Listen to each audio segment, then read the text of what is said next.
Hello, everyone, and peace of Christ to all of you. Today, our topic is the same as usual, trying to understand the logic and the mentality of the Muslims and how they explain their cult to us.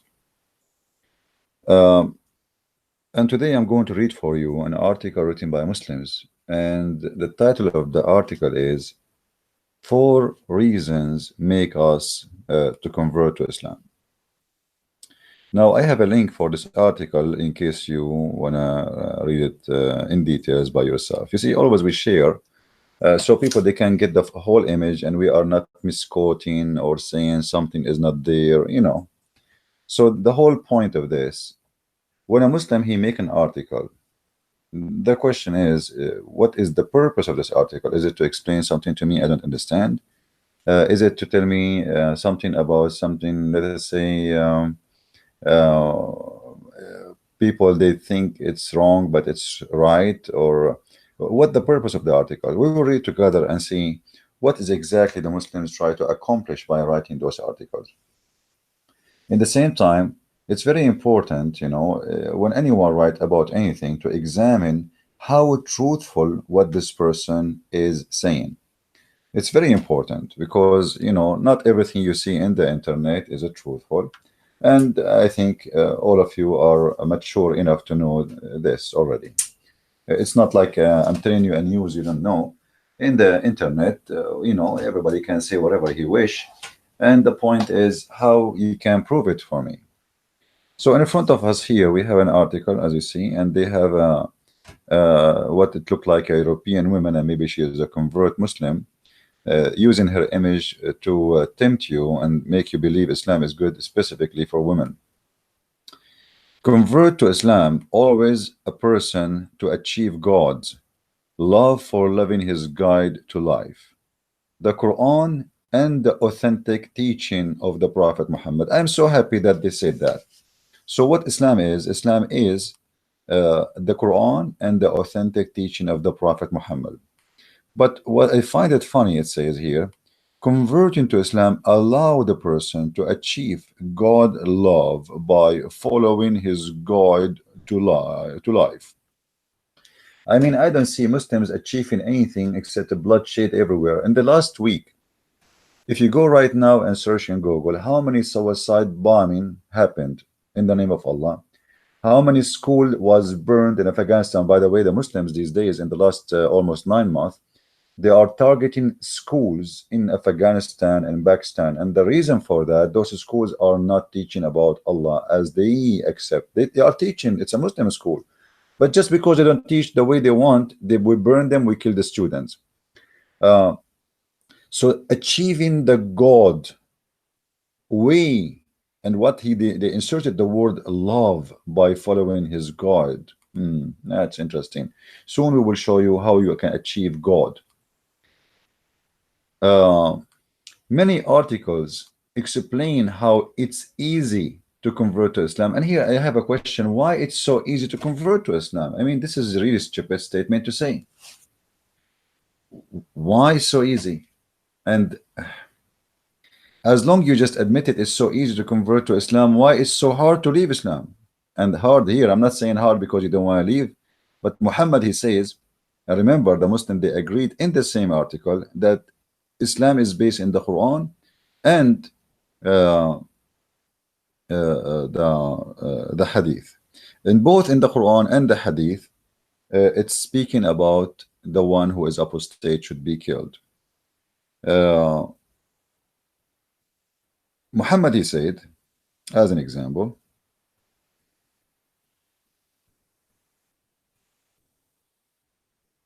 من بدل دينه فاقتلوه. The one who changed his religion, kill him. Okay, so it's very easy to convert to Islam, but if you want to leave Islam, we kill you. It's so one-way access. You try to leave. Now I wonder here, what is the love of Allah? I mean, it's just a second ago in the article you were saying to me, achieve the love of Allah. Allah is so loving to the point, if you don't want to be praying to him, he executed you immediately by what? By the hand of the Muslims. If you go in the Quran, we will find the Muslims believe that it's the duty of the Muslims. For Allah, He cannot punish anyone to kill you and torture you. If we go here, and as you see, I don't make speeches, you know, I show people what is written in the Quran, not what I say. It's not my statement. Chapter 9, verse number 14. Interesting. The love of Allah. Remember in the article they were saying to us, achieving the love of Allah. Let us see the love of Allah. What is that? I mean, how you can achieve God love? And God here supposed to be Allah.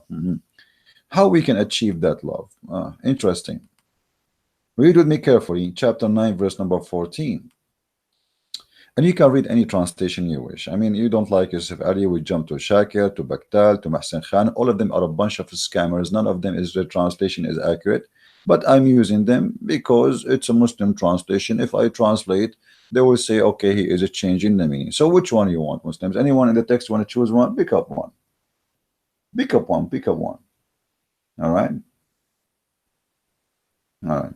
Please, guys, invite your friends, because for some reason Google is giving wrong timing. I scheduled it for now, but it's giving like it's not even going to start.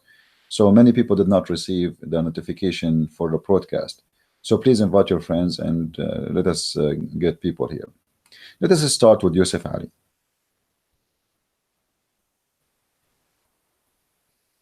Fight them, and Allah will punish them by your hands. If. Cover them with shame. What? And that, when you fight them and kill them, that will heal the breast of the believers. I mean, do you see how much hate in the breast of the believers? To the point that hate will not be healed unless you cut the head of somebody and shed his blood. And this is supposedly achieving the love of God and the way to live peacefully. Islam means submission, brother. Submission, you submit willingly. So why you want to kill them? You see how they lie to you. You know, every donkey who says to you, Islam means submission, there's one of two things. Either he's trying to fool you, or he himself, he have no idea what he's talking about. Islam never meant to be submission, and the Quran is full of verses showing that Islam is about to surrender. Muhammad, he sent letters to the three kings saying, Aslim Taslam, surrender or I will kill you. Surrender, you will be safe. So, and we can show tons of verses in the Quran, and here we go in front of you. Fight them, and fight them here is, you know, the word in Arabic is qatilu. Qatilu is not like fight them by boxing or talking. Fight, the qatilu is coming from the word kill. The word kill in Arabic, uqtul, qatala. Qatilu is an order for a group of people. If you have a three and more, you say qatilu. So qatilu those people, and Allah, He will punish them by your hands. No, Allah, why Allah? What kind of God? This God, He cannot punish us by His hand. I mean, why He need a Abdul to commit suicide bombing? Because Allah is a fake God. If Allah is a true God, He can punish any one of us, including me. I mean, what a stupid religion. Muhammad, he is trying his best to seduce you, tempt you to go and die for his sake, but he is the last one to be in the front line. If you go and read about all the wars happen, you will see Muhammad the coward is always hiding behind. When they throw rocks at Muhammad and they broke his teeth, the up ones and the down, he lost almost all his teeth. Muhammad starts screaming like a baby, Ilayya, Ilayya, come to me, help me, you know. And he did not fight, he did not attack even the one attacking, because he's a coward. So he hide between either the legs of Aisha or the donkey he ride, and when the risk come, he run away. He put Ali, ask any Muslim, they will tell you, when the Prophet he ran from Mecca, he put his cousin Ali, who was 9 years old, in the bed and covered him so he can escape. Hold on. I mean, how cowardly this behavior is. To risk, if this is true, if this is a story, is it true that Muhammad, the Arab, they want to kill him, the tribe of Quraysh, his tribe, they want to kill him. And then I ask a child to sleep in my bed and I cover him by the blanket so they will think it's me. Are you telling me that Muhammad the coward is risking the life of 9 years old child who have no idea what's happening by making him sleep in the bed? So the Arab, they will open the door in the room of Muhammad, and they will put their sword in the dark on him, and they will think this is Muhammad. This is how coward Muhammad, and Muslims are so proud about him. And Allah is coward too. Allah, He cannot punish us, so Allah will punish you by your hands. This is why you see a Muslim, Abdul, from ISIS, when he kill, when he do any harm to a human being, what he say? Read with me carefully.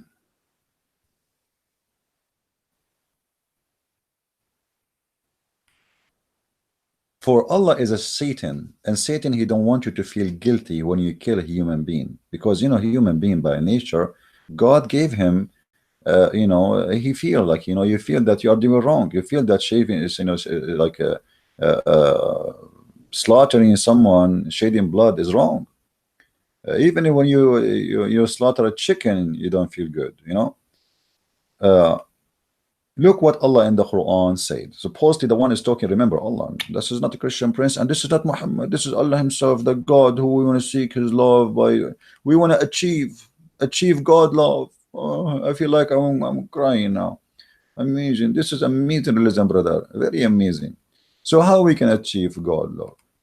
فلم تقتلوهم ولكن الله قتلهم وما رميت إذ رميت ولكن الله رمى. What does that mean? This is a very dangerous, filthy statement. Look what Muhammad, he made the Muslim believe.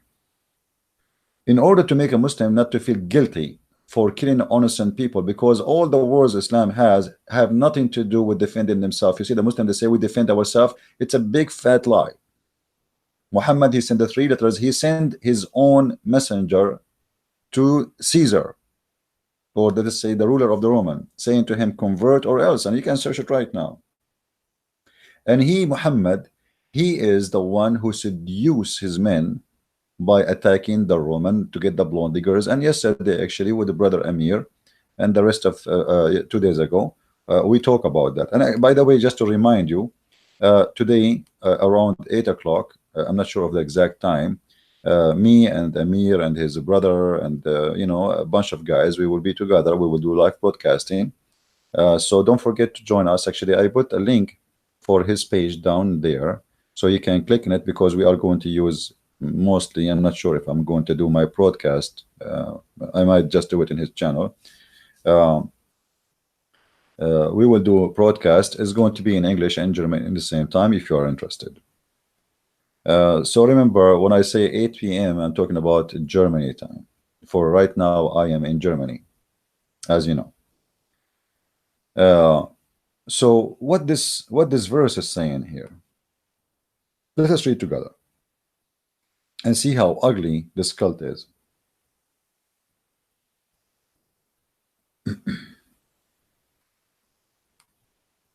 It is not you who slew them. Okay, who then? Who? It was Allah. Ew. You see how filthy this religion, satanic? You see, now a Muslim, when he slaughter you, he mentioned this verse. Why is that? It's disclaimer. It's not me who slew you, it's Allah. We showed you the verse before. It says, قَاتِلُوهُمْ يُعَذِّبُهُمُ اللَّهُ بِأَيْدِيكُمْ. Kill them, Allah, He punished them by your hands. Now this verse making it even more perfect. Okay, don't feel guilty for killing, you know, those people who did nothing to you. What, you know, you see the Muslims, they say to you that always Islam defend itself. I challenge the Muslim to show me what the Christians who live in Mecca or Al-Medina, or they call them Nasara, what they did to Muhammad. Nothing. Actually, the Christians are the first one who gave refuge to Muhammad in Ethiopia. That's the fact. Muhammad, he ran all the way to Ethiopia, to the land of the Christians, and they grant him refuge. What Muhammad did in return? He killed all the Christians in the Arabian Peninsula. If we go, we will see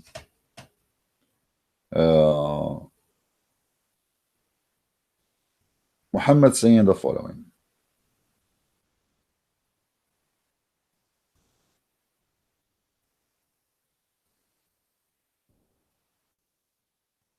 Muhammad, he said, if I am victorious, I swear by Allah, I'm going to expel all the Christians and the Jews from the Arabian Peninsula. Do you see how you achieve the love of Allah? You see, right now I am in Germany and I saw many Muslims walking in the street, and most of them, they are refugee. The love of Allah versus the love of Merkel. Merkel is the chancellor of Germany right now. Merkel, she said all refugees are welcome. And Merkel is not really, I mean, she is a shish kebab. She is not really a good Christian or anything. But she is welcoming all the refugees. But Muhammad, not only he hate refugees, he want to kill people who own the land. I heard Messenger of Allah saying, I will certainly expel the Jews and the Christians from the Arabian Peninsula. Why? You see, the Muslim, they speak about Islam is a religion of justice. Islam is okay. When you know, 2 days ago we saw an article. If you remember, I made a video about it. A Muslim saying singling a community is a racism. Singling what? Community is a racism. This is the logic. Okay, we'll go with it. So how Muhammad singled the community of the Christians? He want to kill them. He want to expel them, which means expel here, by the way, is you know, ethnic cleansing, but the ethnic here replaced by religion. Just because you are from this faith, we kill you, we cleanse you, we clean the land from you. If you remember, when I was debating Sheikh Hisham al-Husseini, the head of the Islamic Center of Michigan, and he was a consultant for George Bush, and ABN TV, you know, this idiot in the beginning of the debate with him, he was saying we Muslims and Christians, we share a lot of things and we have harmony, we love Mary, we love Isa, all this garbage the Muslims they try to fool you with.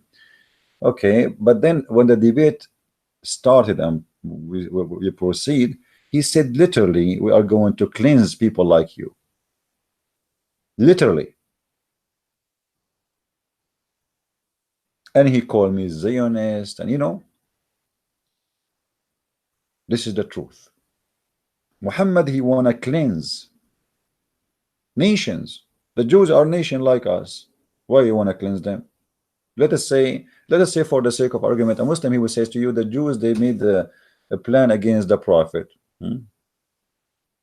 But we know all what happened. And even if so, what if America right now, here we go, 9/11 happened, the Taliban and the Al-Qaeda and you know, the Muslim Abdul, they did an attack on America. What do you think of the American? They say, okay, we have to do cleansing for the Muslims. Do you agree with it? Here we see the hypocrisy of the Muslims. They have no problem with their prophet saying, I'm going to expel the Jews. And right now there's zero Christians and there is zero Jews who they are citizens in Saudi Arabia, in the Arabian Peninsula. Why? Because they cleansed them. The same as they did the cleansing for the black African in Al-Basra. If you go right now, you see in during the Islamic, actually, hold on, I don't want to talk about it yet. I jumped there. I should not jump there. Hold on, because here it's speak about a freedom, as I saw in the article. A real convert tell her stories and can share their elation and etc. And there is even article that explain exactly how to become a Muslim. Thank you very much for telling me how to become a Muslim. I mean, this is the most stupid thing. Exactly how to become a Muslim. All what you need to do is to say Shahada. You witness for the devil, you are a Muslim. As simple as that. Many advantage are gained by converting to Islam. Really? Advantage like what? Let me count for you. Me as a man, the first thing will happen to me when I convert to Islam, when I go to heaven, Allah will make my penis endless. And to be honest with you, I always wanted to have something like the elephant, you know, but I never thought it's going to be endless. And I mean, right now I am in Germany, but imagine I am here, but the penis, Mr. Penis, is in Honolulu, you know, or on the Maldives, all right, in the beach. Imagine you are sitting in Tokyo, Japan, and you receive a ticket because your penis caused an accident in Stuttgart, Germany. I mean, that's amazing. That's so beautiful. I mean, you will achieve a lot of things. You gained a lot of things. I mean, the first thing you will gain weight because endless penis, that's endless weight. I don't know how heavy you will be when you have such a size penis. Your wife, she will be, her butt will be 1 mile, her ass, as the hadith says, مقعدها ميل من الأرض, the women, her bum will will take a size of 1 mile. Imagine your wife, she have a very beautiful butt to the point it's 1 mile. I like, amazing. I mean, all of us, we like big screen TV, and now finally we have a wife, her butt is 1 mile. I mean, who can resist that? Be honest with me. What else we will gain if we convert to Islam? Every one of us will have between 80,000 women to 80,000 boys who they are naked and they are serving us in the bed in sexual way, drinking food. I mean, this is gained slavery. You see, the Muslims, the funny about them, they say in the same article, let me go down a little bit.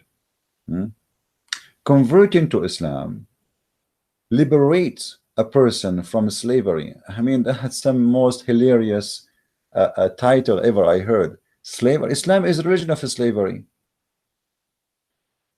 The first slavery in Islam, you yourself are a slave to Allah. You see, the difference between the Christians and the Muslims is huge. And there is many naive people from our churches, sadly. They think we and Muslims, we share the same thing.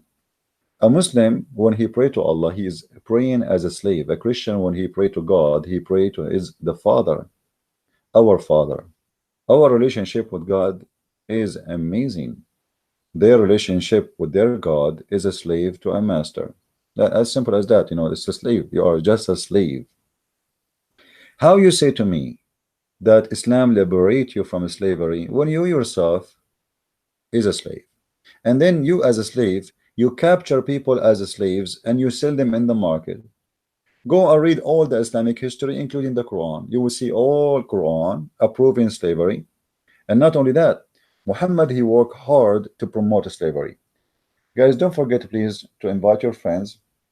For some reason, we don't have many people are in the text, and the text look like it's not moving. Are we there? Are you there, guys? Wake up, please. Wake up. In order for Muhammad to promote the slavery, he have to do something. Maybe my screen here froze. I'm not sure. Let us see what's happening.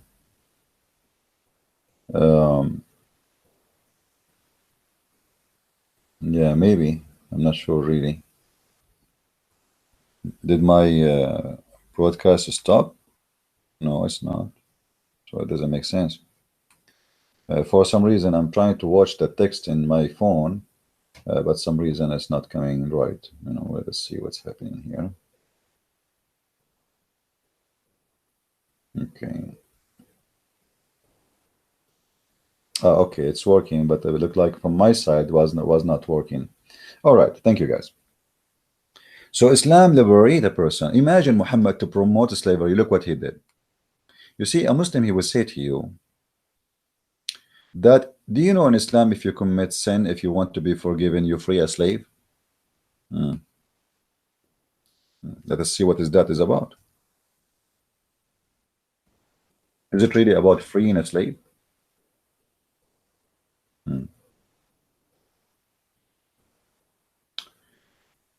Muhammad, in order to force his religion, he come with a very simple rule.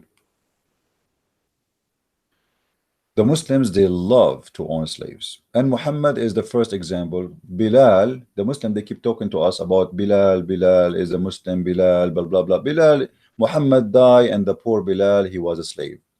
And then Bilal, he went to Abu Bakr and he said, if you bought me for the sake of Allah, release me for the sake of Allah, and if you bought me for the sake of yourself, keep me for your sake of yourself, because the real owner of Bilal is Abu Bakr.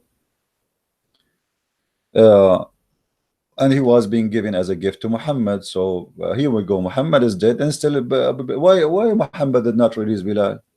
Any Muslim can tell us? The Muslims keep making speeches about Muhammad. Islam is against slavery. Bilal, brother, Bilal was the slave. Bilal, he put the table. Bilal cleaned the dishes. Bilal carried the stuff. He was, excuse my language, I don't mean to insult this poor man, because I feel he's a victim at the end of the day, and he was forced into slavery. But Bilal was the donkey of Muhammad. He carry him, he carry his stuff, he carry his money, he carry wherever Muhammad he wanna go, he take. Bilal is the first one who called for the prayer. Do you know why? Because the white Arab man, he don't want to climb the top of the roof 4 a.m. in the morning. The white men are sleeping, the slaves, this is the job of the slaves. Why Muhammad don't go and call for the prayer? He's the prophet. Isn't he should be the first one to wake up to pray to God? No, it's Bilal. Bilal the slave. Read with me here carefully. Never should a believer kill a believer. And here you will see that when Islam teach about killing, is about not to kill a believer. Why the Quran doesn't say never a believer should kill anyone? No, a believer should not kill a believer. All right. But if it so happened by mistake, all right, if one so killed a believer, it's ordained that he should free a believing slave. Why in the world you own a believing slave? Somebody can explain to me? So only if I kill somebody and now I want to free myself from sin, I free a slave? I mean, isn't it freeing a slave is good anyway? Should I kill somebody? Is that a reason really to free a slave? So Muhammad, because he knew those Arab, they are extremely in love with slavery, and he is like them. He is one of the title of Muhammad was Bai'ul Abid. He buy and sell slaves, because he knew how much they are attached to own slaves. He made it hard for them, to the point says, if you kill somebody by mistake, I will force you to free a slave. And the Arabs, so please, no, we need our slaves, so we will free my slave. I will not kill anyone, I will behave. If you commit sin, I will make you free a slave. Oh, no, no, no, no, I will not commit sin. I will be. If you don't go to the prayer, I will make you. Oh, no, no, no, no. So Muhammad, it was a penalty. This was nothing to do about freeing the slave. This was a penalty for you for doing wrong. It is not a reward for the slave. It was a very satanic way to force Muslims to obey Muhammad. I will take your slaves from you. You see, you can keep your slaves as long as you wish. You do wrong, I will take one of your slaves. You do 10 wrongs, I will take 10 of your slaves. And those Muslims are crazy about their slaves. They want to own as much as they can. So when the Muslim tried to fool you, saying here, so look, see, here you free a slave. The fact, this is not about freeing slave. This is about a penalty for the Muslims. If Muhammad, he want to free slaves, okay, show me in the Quran where it says free a slave for no reason. I mean, just to free them. Who want to show me that? Who want to show me? Actually, if you have my books, you will see how Muhammad, how many slaves he forced them into slavery. There's a story about an owner. He decided to free his slaves in his deathbed, and he freed them. Muhammad, he heard the news that this guy in his bed, when he's dying, he freed his slaves. Muhammad, he captured the slaves and he divided them between the children of that man, which means he put them back into slavery. So when a Muslim, he says to us, you feel free, you yourself, you are a slave and you are an owner of a slave, and slavery in Islam is a way actually to when I say to people, if you commit sin, you need to slaughter a chicken, what will happen? More chicken will be slaughtered. If I say to you, if you do this, you have to free a slave, that means you have to buy a slave in order to free a slave, and that will increase and boom the market of slavery. Did Muhammad close the market of slavery? No. People, they are buying and selling, and the Muslims are the one who's buying and selling, not the infidels, not the pagan. The Muslims are the buyers and the Muslims are the seller. So business is good. And because he himself, he buy and sell slaves, and he owned a lot of slaves. You know, if you remember the hadith where Muhammad, uh, Abu Bakr, he entered upon Muhammad, and he found a bunch of Ethiopian women, slave women, playing, dancing for Muhammad. Uh,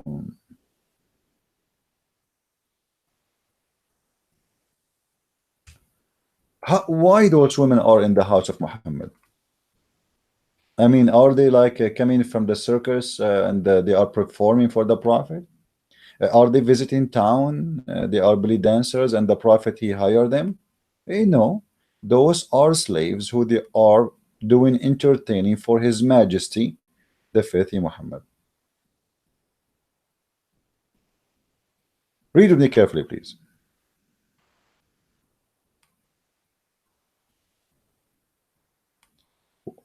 That narrated Aisha that once Abu Bakr came to her in the day of Eid al-Fitr or Eid al-Adha. While the Prophet was with her, there were two girls, singers, with her singing songs of the Ansar. All right, two girls, they are singing. Here the hadith doesn't show really anything. Let us show something. Are they really just girls? What girls?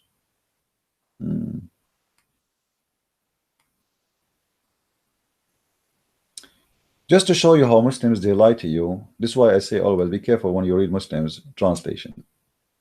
It says two girls.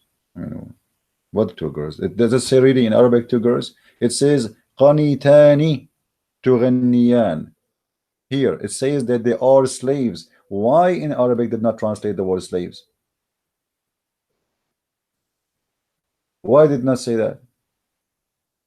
وعندي جاريتان تغنيان.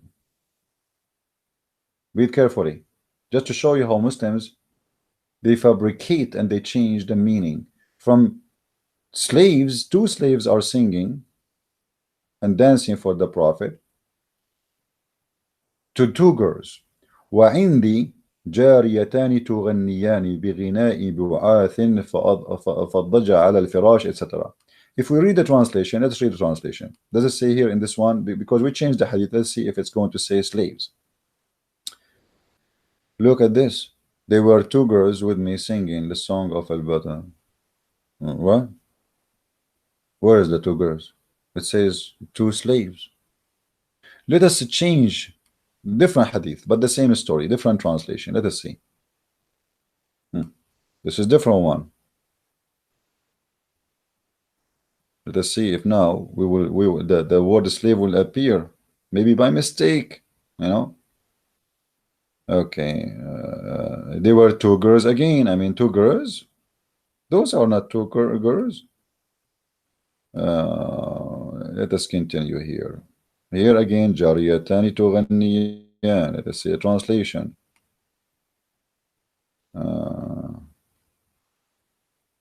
Here we go again, two girls, but in Arabic it says jariyatan. You see how they fabricate the translation. So now, when you read in Arabic, you will not, in English, you will not find anywhere it says two slave girls are dancing. There's a hadith, if you have my book, about Umar ibn Khattab. He did beat a slave girl for she is covering the top of her body. Slaves in the time of Islam, they used to serve inside the house without bra or any top, which means topless. So they go inside the house, they serve coffee or whatever you want to serve to your guest, and they are topless. One of the slaves, she covered herself. Umar ibn Khattab, look how justice Islam is. He stood and he started beating her, saying, are you trying to resemble the free one? Because only the free one cover themselves. Only the free one. Maybe many of you do not know that. In Islam, only free women, they have the right to cover themselves. If you are a slave, you expose yourself.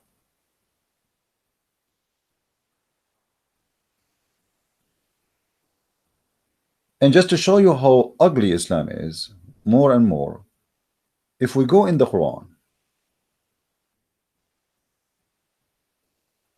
when they speak about freeing yourself, you are right.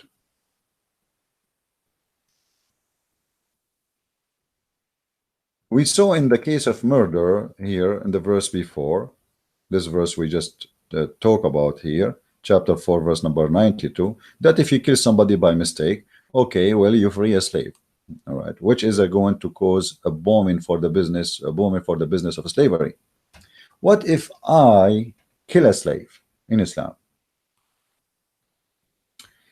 يا أيها الذين آمنوا كتب عليكم القصاص في القتلى الحر بالحر والعبد بالعبد والأنثى بالأنثى فمن عفا etc. Okay, let's read. What does that mean? I mean, what is that? This is Arabic. Okay, you speak Arabic, we don't speak Arabic. So what you would do now? Let us read translation. Chapter 2, 178. O who you believe in the law of equality is prescribed to you in the case of murder, free for the free, slave for the slave, women for the women. Have you ever heard of a stupid law like this before? Read carefully. That is the most stupid, disgusting, racist, hateful law. In the case of murder, Allah now making justice. What we do? Free for a free. What does that mean? If a free man killed a free man will be killed. Okay. If a slave was killed, a slave will be killed. To make it simple for you, if you kill my slave, I kill your slave. And in the article they are saying to us, if you follow Islam, you free yourself from slavery. This is God. The one supposed to be talking here is God. This is not even Muhammad. Muhammad is a prophet of God who Allah told him to say this. I mean, Muhammad, it's not his fault. It's Allah. This is Allah, Mr. Allah. How are you doing, Mr. Allah? I mean, your law is amazing. Imagine we make a law. It says, you see Muhammad here, the foolish Muhammad, is trying to copy from the law of Moses, where eye for an eye. And because Muhammad is a foolish man, he understood eye for an eye in such a way. You kill my slave, I kill your slave. But this is not the law. This is not an eye for an eye. Eye for an eye, that he took my eye, I took your eye. What the slave did?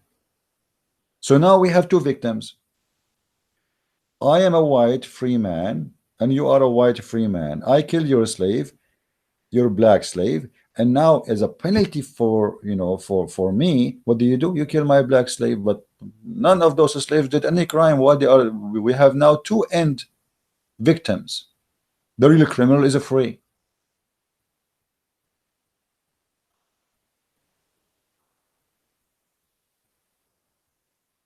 How in the world you can believe in such a stupid garbage religion? And yet they say to us that in the Quran or in Islam you free yourself. And if I go back to the article, because I don't want to miss anything, really, this is an amazing article. Islam, converting to Islam, liberate a person from slavery. I'm going to stop talking about slavery, which is literally slavery, but before I finish this, look how Islam free you from slavery, my friend. All of you remember the hadith where it says that Muslims are the best of mankind because they think they are the best race, and Islam consider Muslims as a race. And Muhammad, he said, my people will be 73 sect. My people, my nation, my ummah in Islam is a nation. If you read this hadith with me, look how Islam free you from slavery, my friend. I mean, Islam is the most beautiful religion. Unbelievable. It's the religion will free you from slavery. Muslims are the best for mankind. Okay, why they are the best of mankind? You are the best of people ever raised for the benefit of mankind. Chapter 3, verse 110. Okay, Abdul, why we are, if I'm a Muslim, why we are the best of mankind? Okay, because, read carefully. The best for mankind are those who bring them with the chains around their necks.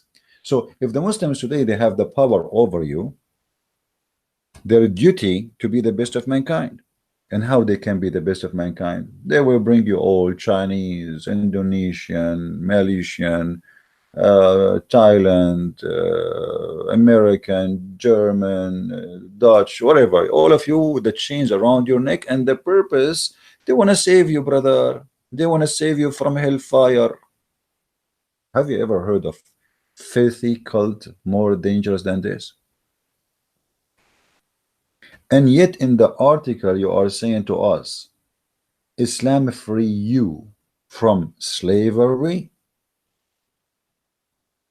You, your God, could not find a better way to make people accept him except making Muslims go on war and capture the Yazidi girls and the Christian girls and rape them even in the road and in the street. Yesterday, I was waiting for the bus here in Germany, and I saw in the news in the phone about a woman, a Yazidi woman. She came as a refugee to Germany, and when she was walking in the street, she met a member of ISIS who, before many years ago, maybe 4 years ago, he was the one who he bought her in the city of Al-Mosul. He bought her for $100, and he raped her thousands of times.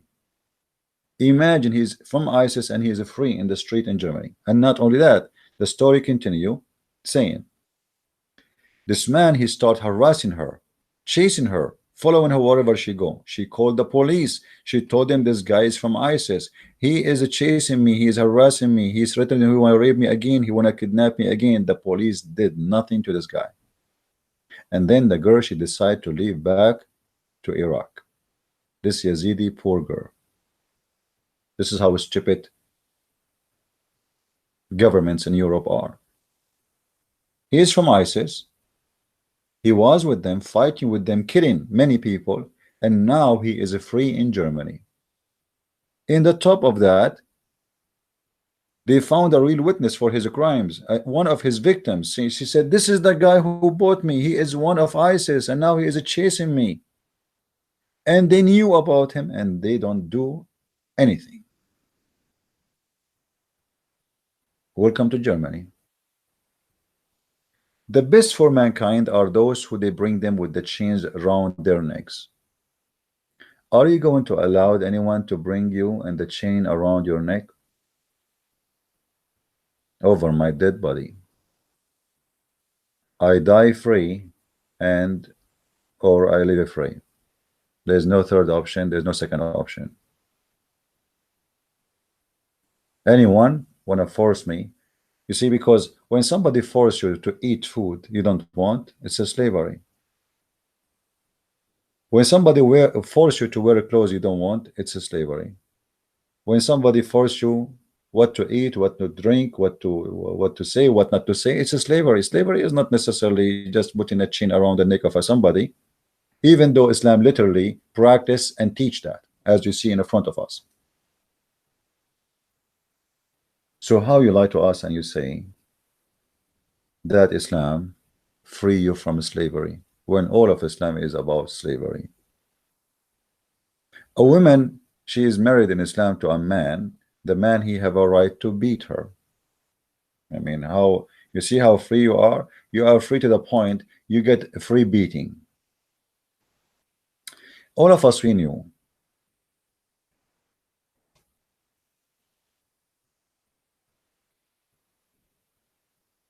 that Muslims, they made tons of articles about beating women in Islam, and they say to you, this is about light beating, my friend. What's wrong with you?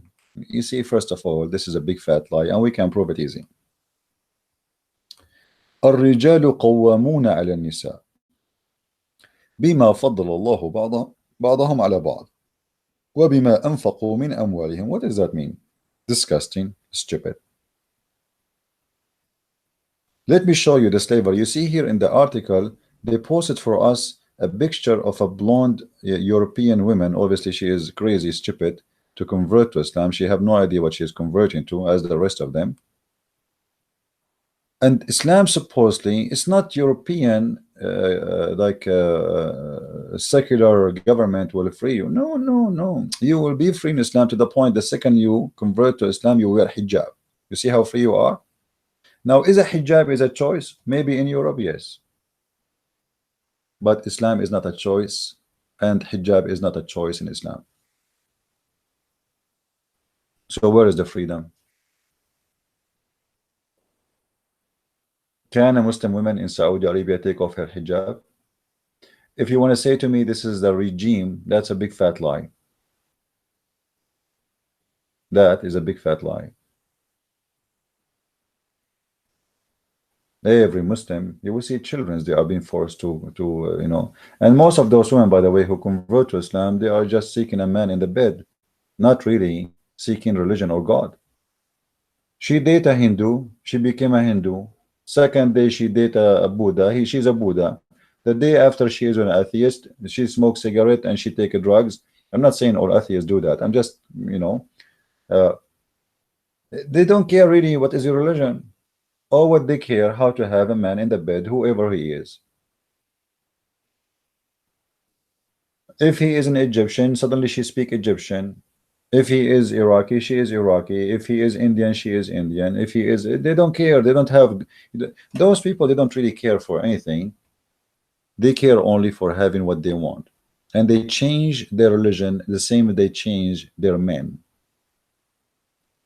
Today my husband is a Muslim, tomorrow he's a Christian. Okay, today I am a Muslim, tomorrow I'm a Christian. I remember, and I don't know if she is going to listen and hear me, there was a lady from the UK. She married a Muslim Abdul for 4 or 5 years. I forgot really how many, I think more, maybe 7 years, because she have more than 4 kids from him. They made her work in a radio station in order to convert rich people into Islam. And they use them always in the propaganda to convert you. You see, they bring you a blonde guy and they give him a salary to do dawah, like Yusuf State. Big salary. Give him free housing, big salary, free airline ticket, a free hotel, 5 stars, good life. And the purpose is to make you believe, look, even American convert to Islam, even a British convert to Islam, even, you know, they use them as a bait for the foolish fish. But none of those people knows what Islam is about. Everybody is converting for his own reason. And then when this reason disappear, the conversion disappear. This is why there was a conference. If somebody have the video, please send it to me so we can share it in the link in the info. There was a conference, I forgot, I think it was in Chicago. They were the title of the conference, why most of the convert leave in maximum of 3 years out of Islam, because they discover that Islam is a scam. As simple as that. Some they convert in jail, seeking protection. Like you go in jail, you have to join a group, you know, like in America there's Latino protecting Latino, black protecting black, white protecting white, Nazis protecting Nazis, KKK protecting KKK. So you have to join a group. You have to convert to one of them. As simple as that. If you don't belong to any group, okay, you know, you join Muslim, say Shahada, they will provide you protection inside jail. They gang together. They leave jail, they leave Islam.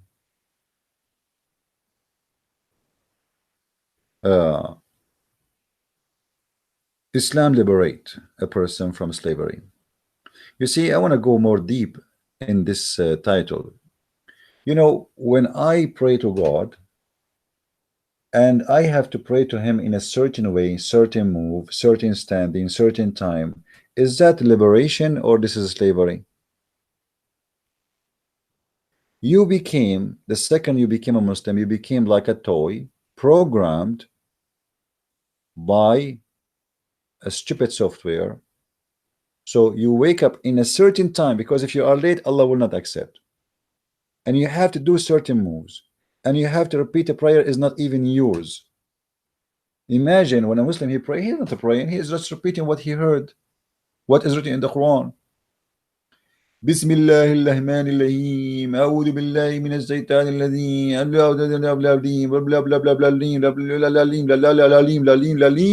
Amin. That's it. None of those your words are your words. Where's your prayer?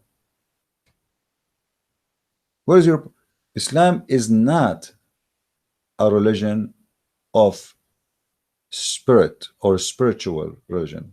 Islam is a religion of ritual. You practice ritual. Praying is a ritual.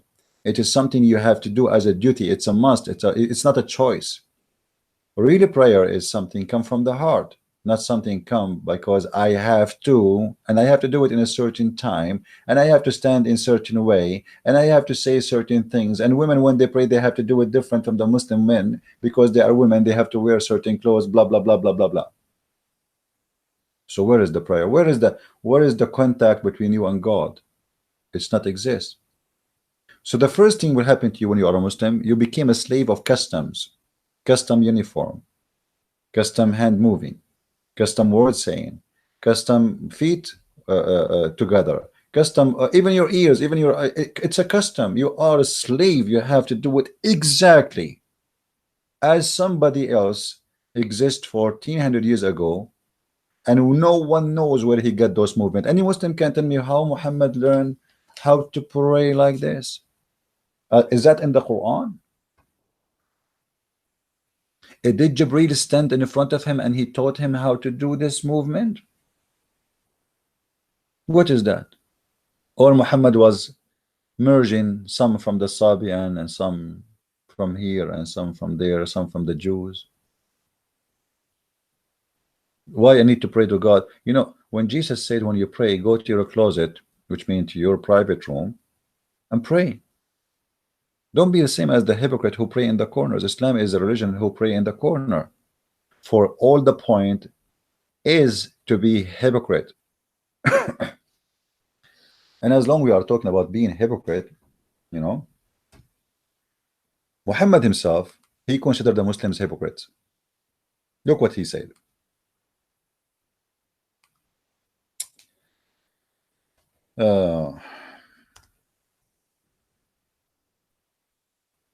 Muhammad, as we know, he threatened all the Arab around him either to be killed or they convert.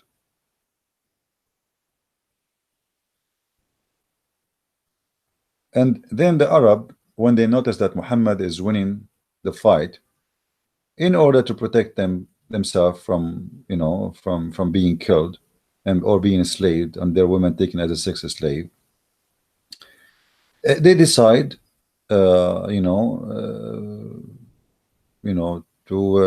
convert to Islam. So look what happened in chapter 48, verse number 16. Muhammad, he sent his message to the Arab, and he claimed that Allah is the one who said that to him to tell them, say to the desert Arab who lagged behind in what? They did not join Islam. Ye shall be summoned to fight against people given like mighty power. Then shall ye fight, or they shall submit. But the fact doesn't say submit, by the way, surrender. Okay. What is verse saying? The Muslim, they say to you, Islam, where, can you show me one verse in the Quran saying Islam is split by sword? It's in front of you. It's a threat from Muhammad, speaking as if it is Allah speaking, fabricating a verse saying this is God told me. Either you convert or you die. As simple as that. Let's change the translation. You know, maybe the Muslim don't like this translation. Shakir is a better scammer. What Shakir he will say? Say to those who deliverers of the desert who were left behind, you shall soon be invited to fight against the people. Okay, you will fight against them until they submit. Okay. Then if you obey, Allah will grant you a good reward. And if you turn your back, we will punish you, we will kill you. Here in the translation, It says the word submit. Is it really submit? Let us change the translator. We try them one by one. So we try Ali, so Yusuf Ali Shakir, and now Biktal. I'm just trying my best, to show you how the Muslims lie when they translate. Say into the people of the wandering Arabs who were left behind, you will be called against the folk of my people, etc., to fight them until they surrender. Do you see it? This is the truth. I told you that Muhammad sent the 3 letters, and the letter says Aslim Taslam. Aslim Taslam. You don't believe me? I can show you the hadith right now. Aslim Taslam mean convert, surrender, or you will be killed. Surrender, you will be safe.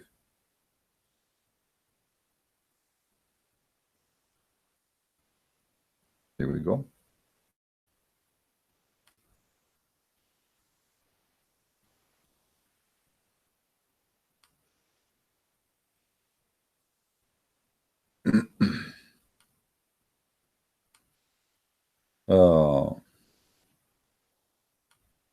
We have tons of hadith here,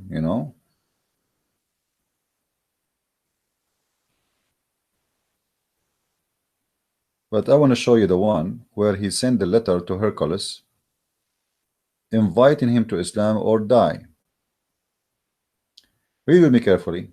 I call you to Islam. If you become a Muslim, you will be safe. Do you see it? Have you ever heard of a peaceful religion like this? Convert to Islam and you will be safe. And what Muhammad he did after that? He launched an attack on the Roman. You see, when we mention the Byzantine emperor, and he called the letter of the messenger, etc., blah blah blah blah. Okay, he said, who read it out, saying, in the name of Allah the merciful, etc. Okay, from Muhammad the slave of Allah and his messenger to the ruler of Byzantine. Okay, and then he says, I call you to Islam. If you become a Muslim, you will be safe, and Allah will double your reward. If you turn away, and then you incur the wrong actions of your subject. And what happened? Muhammad, he made a chapter. It's called chapter of At-Tawbah. Chapter 9 verse number 29 says, go and kill the Christians and the Jews until they convert to Islam or they pay the jizya. And this is exactly what this letter is about.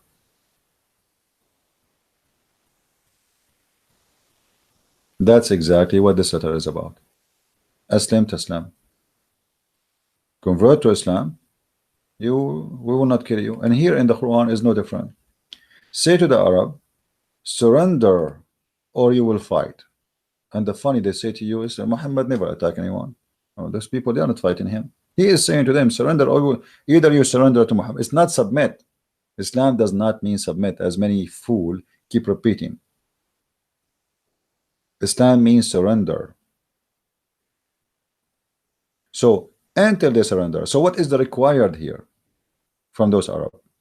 To surrender to Muhammad. He is God and Allah is his messenger. You see, the Muslim, they say to us, Muhammad is the prophet and Allah is the messenger. The fact is the opposite. Muhammad, each time he want to say something, he claims something, he claimed that Allah told him, but the fact Allah is the messenger, because Muhammad is using Allah, and the true God who is making the Quran is Muhammad. But look what happened here. Muhammad, he threatened them if they don't surrender, and if they obey, I will reward you, which means we will give you female slaves when we attack the neighbors, the Christians, the Jews, the Roman, etc. But if you don't, we will punish you. Then those Arab, to save themselves from being killed and slaughtered and being enslaved, their women raped, they converted to Islam. But look what happened. In the chapter after that, we are reading from chapter 48, verse number 16. If we go just one chapter, this is the same Arab after they converted to Islam. Chapter 49, verse number 14. 49, remember, 49, 14, and 48, 16. So 48, 16, we read about it. Muhammad threatened, making a threat to the Arab. And 49, 14, Muhammad speaking to the Arab who he forced them to convert to Islam. And look what happened. And remember, this is Muslim translation, so Muslim don't tell me he's lying and Christian Prince is a liar. The Arab desert. Oh, okay. Now the Arab desert is the same Arab desert we were speaking about them a minute ago. or Muhammad said to them, surrender or you die. Surrender and obey, or we will punish you by death. They say, we believe. Hold on. What the Arab now they say? We believe. So what happened now? They became Muslims. They become Muslims. You become a Muslim, you are not done yet. Muhammad is after you. Say, Allah saying to Muhammad, say, ye have no faith, but ye only say we have surrendered to the will of Allah. Remember, this is the word here, it's translated as submitted. It's Islam. We became Muslims. Our wills to Allah. Okay, hold on. How Muslim he lied to us saying that you submit to Allah, and you use the word translation here, submitted, as submitted. In the same time, you are saying to me, you have no faith. You only submitted. What does that mean? It's mean the surrender. Because if you submit yourself, it's something you do willingly. This is what the word submit mean. But obviously those people, they are not doing it willingly because they have no faith. So how they have no faith, but yet they are Muslims? If we go in the Arabic text here, you will see the word translated as submitted is the word we become Muslims. And this is where the Muslims translation try to fool you. Qulu aslamna. You see the word aslama? Aslamna. The letter na at the end is the letter you add to make it for a group about ourselves, like us. So aslama is coming from the word Muslim, who became a Muslim. It's in the past tense. Aslamna. So we became a Muslim. They say we became a Muslim. They say we surrender. But say to them, you did not believe. Faith did not even enter your heart. Say, Allah saying to them supposedly, say we are Muslims because your faith did not enter your heart. So how you become a Muslim in Islam? It's just by saying Shahada. You see the verse in front of us saying clearly that those people faith did not enter their heart, and Allah is correcting them. Don't say that we believe. Let me go to different translation just to show you. Now, we are not picking up a translation. You can tell me if there's any Muslim in the text. Please tell me which translation you like. Which is your favorite one? We have all kind of hummus. We have hummus. We have shish kebab. Because if you don't like Yusuf Ali, we can give you shakir. Let us see shakir. What shakir want to say to us? Let us see. Shakir is very cute. The dwellers of the desert say, we believe. So what the Arab they say? Huh? The Arab they say, we believe. Okay. Allah say to them as a response, supposedly, say, you do not believe. Okay, so now it's confirmed by Allah that those Arab don't believe. Okay, how in the world people don't believe become Muslims? Anyone can explain to me? The explanation is very easy.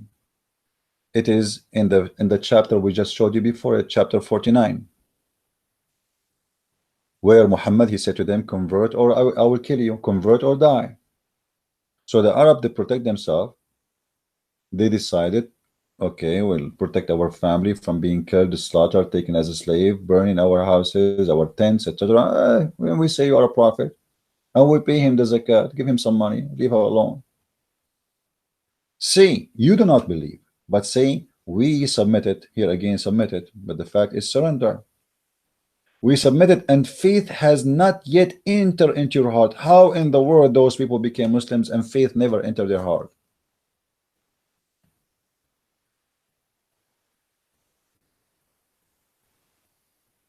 Any Abdul can explain to us?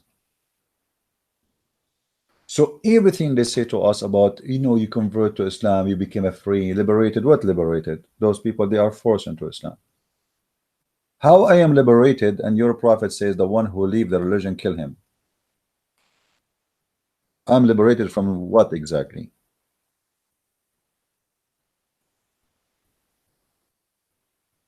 Hmm? I am liberated from what? I'm liberated to the point, if I change my religion, you will kill me? Is that the liberation you have for me? So now I'm a slave for Islam forever?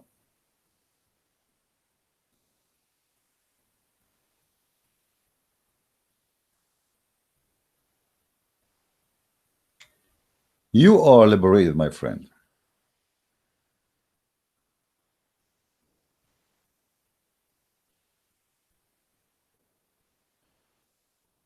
Let us see.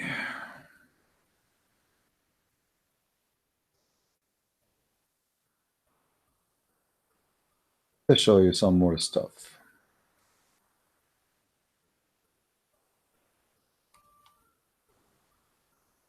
I mean, the ambulance here never stopped.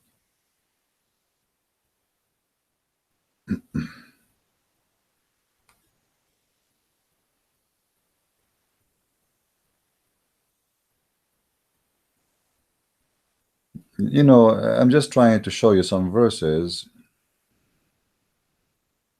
Oh.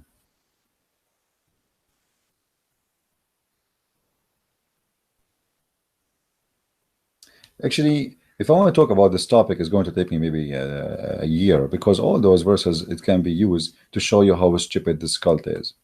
But you are liberated to the point. If you go to chapter 9, verse number 29, you cannot even take your father and your brother as a friend. I mean, do you see how much liberation you have? The point Islam involved about who can be a relative to you. Your father and your brother. You see that in the Muslim, they say to you, the Bible says, Jesus said, the one who don't hate his parents and love me, he don't belong to me, etc. But this is not about hating your parents. It's about if they choose their belief over me. Otherwise, no Christian hate his parents. The Bible says clearly that the one who disrespect his parents should be put to death. This is how much horrible it is to be disrespectful for your parents. But if we go in the Quran and we see how the Quran, you know, speak about revelation, as an example, the first rule of the Quran, you cannot take anyone as a friend. And not only that, those who want to take you as a friend, your duty is to kill them all. Like, hold on, they want to take me as a friend, why I want to kill them? Oh no, Abdul, brother, Allahu Akbar. Those are the infidels, they want to kill us. And we are defending ourselves. It's a big fat lie. Read with me carefully. Chapter 4, verse number 89. And again, I'm using the Muslim translation, so Muslim will not say I'm making things up. In this chapter, you will see here with me the following.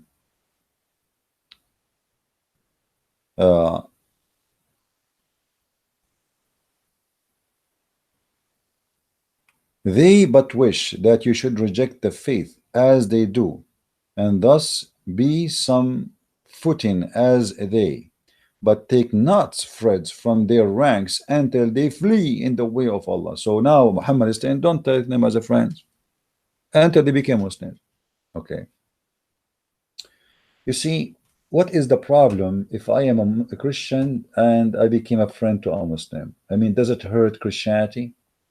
Isn't it me as a Christian, I should be a messenger for everybody, good to everybody? Why we cannot be friends? If I cannot take you as a friend, it's mean we have to be enemies.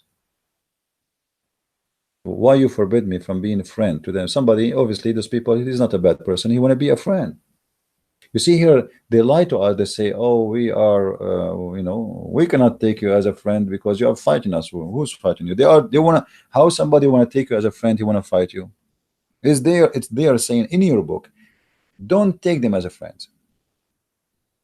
And there is no way this is speaking about someone he's an enemy or he's in a war with you, because it's not even logical to think about taking someone as a friend he's in a war with you.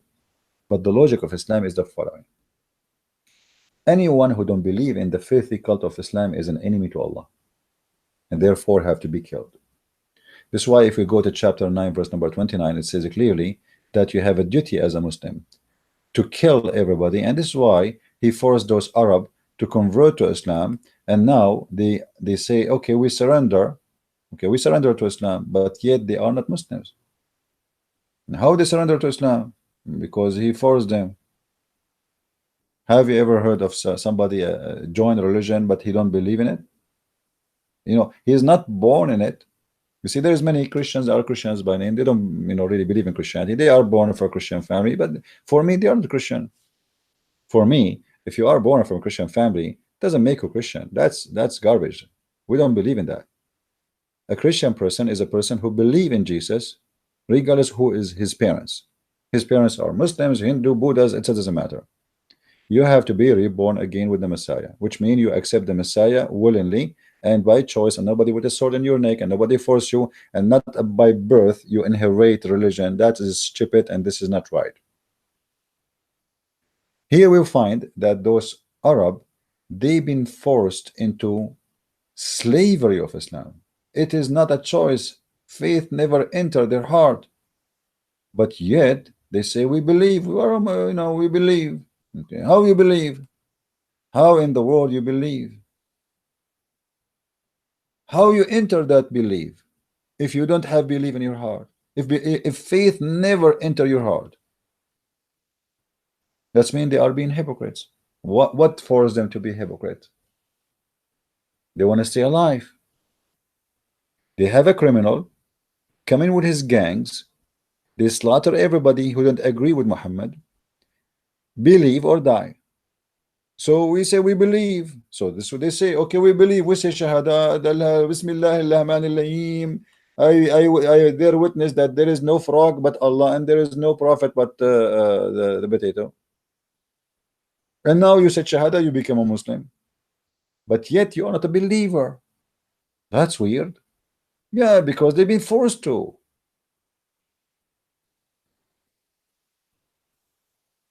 So they try to fool you and make an article that Islam free you from slavery.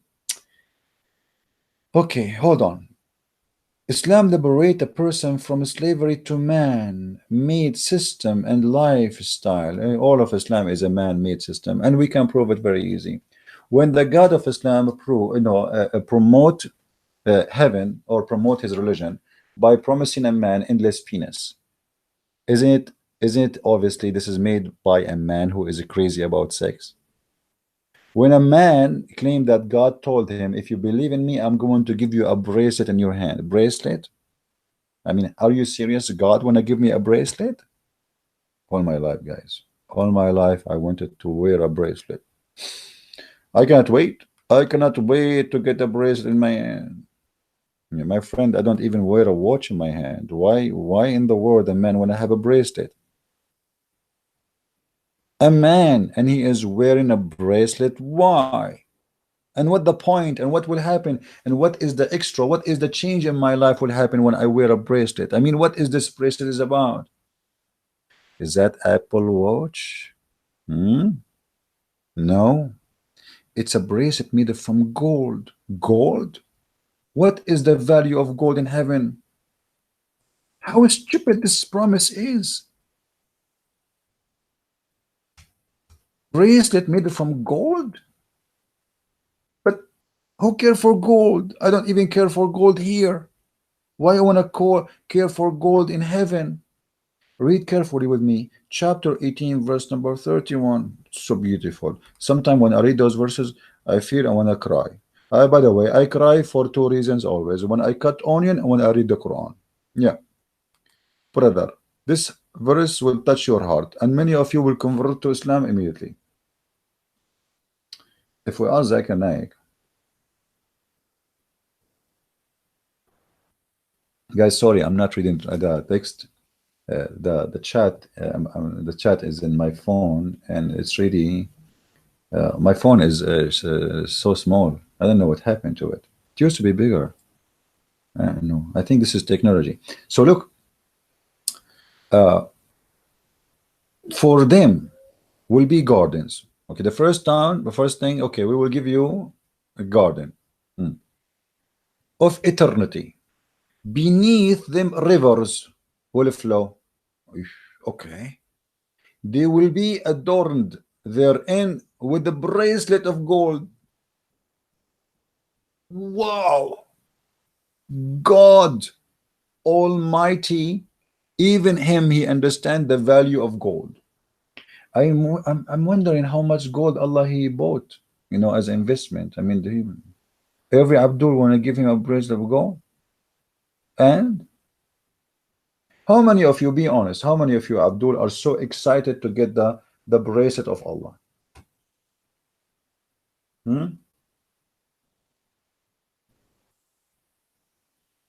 God? You can get a bracelet of gold for $50. I mean, what a big deal. What gold? What this is God promising me. And look, Allah, he go in details, man. He go in details. He now describe for you where you will sit, where you will live, what the bracelet you will wear, it's made from what, and then he continues says, and they will wear a garment, green garment made of istabrak. Istabrak, you see here they translate for you fine silk. That in fact it doesn't say that. Uh, in the Arabic it says istabraqa. Istabraqa is the same as Gucci in our time, equal to Gucci in the time of Muhammad. Istabraq is an Iranian fabric, Persian fabric, you know, only very rich people they can afford it, and that is made from silk. Now, silk these days is very cheap. I mean, it's not really expensive. You can get silk, especially if you go to Iran. It's not really expensive. If you want to buy it from a Gucci store, it's going to be very expensive for sure because you are buying for the brand. But God, he is going to buy from Iran a brand. It's called Istabrak. And the Muslim, they say to you, who can make Quran like Allah? I want to ask Allah, he could not make silk better than the Iranian? Guys, do you know what I'm saying? Why in the world? And at that time, the Iranian, they wear kuffar. Okay, why you want to buy istabrak from them? But Muhammad, he is fabricating Quran, and he knew that this name is very famous to be the most fine, beautiful silk.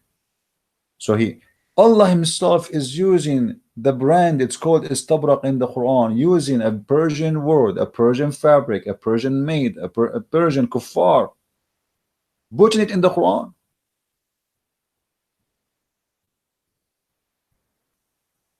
How that can happen?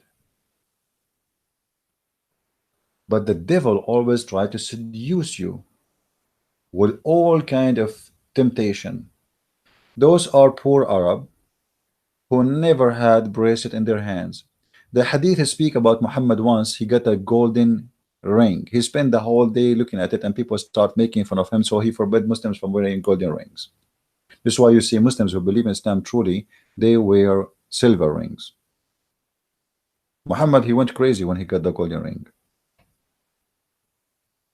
So he knew those Arab, they are poor, they never wear silk, they never have couch. Imagine God promised me to have a couch. I mean, what kind of God this God is? What couch? Brother, if you convert to my religion, I will give you green garment. Imagine all of us in the heaven of Allah, we are wearing green. I mean, this is the most boring color. I have nothing against the green, but not to wear it. Honest to God, I don't like to wear a green. I never wear a green clothes in my life. I don't want to wear one too. I might look like a frog.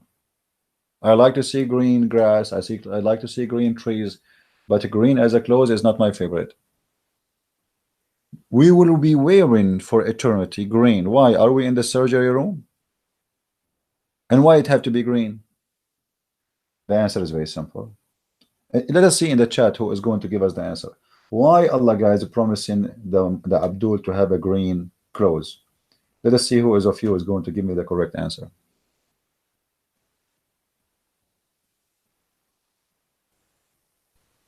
Anyone knows? Anyone knows what the behind of the word green? Why it's green?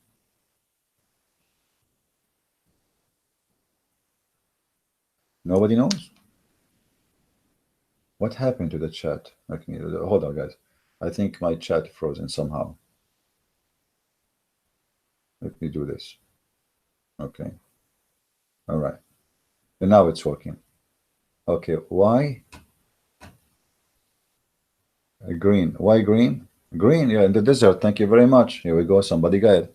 Those are people of the desert. Green is the most beautiful color for them. Green mean life. Green mean food. Green mean milk. Green mean yogurt. Green mean butter.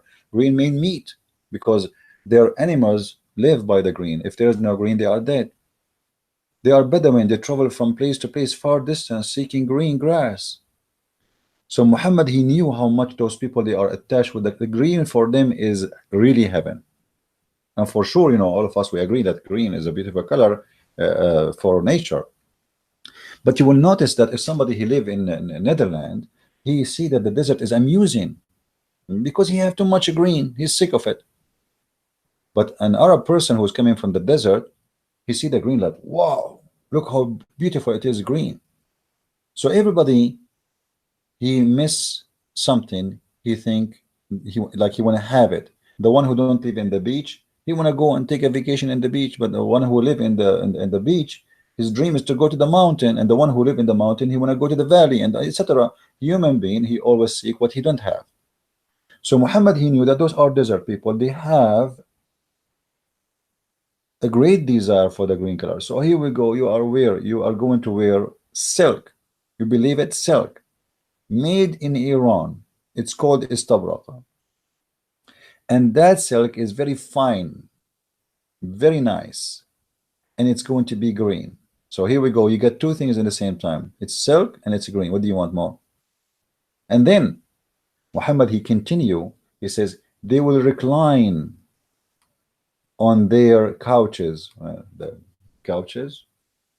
God, he is promising me I will be laying down in my couch. What does that mean? And this is the most silly. Why God is speaking about that? Because Muhammad, he knew that those poor Arab, they never have couches. So we should use them. It's like, just to make it simple, if I try to transform the furniture, because all of this is furnitures, it's accessories and furniture for a human being. If I try to transform those furniture today, update, Muhammad, if he's existing in our today, he will say, I will give you iPhone X and 75 screen TV, and I will give you a big refrigerator. I mean, this is how it is. This is how silly it is. What Muhammad is describing in front of us is accessories of housing, clothing. It is very obvious he is trying to tempt us by his reward, and his reward is very silly. What kind of God here will reward me with such a reward? I cannot find any reason. I cannot find any explanation except that this is made by a man trying to seduce the man. And because the man trying to seduce the man, then he promised them a lot of sexual promises. When you say to me, Islam will free you from slavery, isn't it to be a sex slave for eternity, a slavery? You see, there's two kinds of sex slaves. There's the one you rape, and there's the one who rape. Both of them are sex slave. Why? Because in Islam, when you are a Muslim, you are promised supposedly by Allah to have, depend in your ranks in Islam, because the heaven of Islam have 100 floor. 100 floor. Every floor have different ranks and different reward. Every floor have a reward. So, like if you go in the hadith, let's see the hadith. Hold on.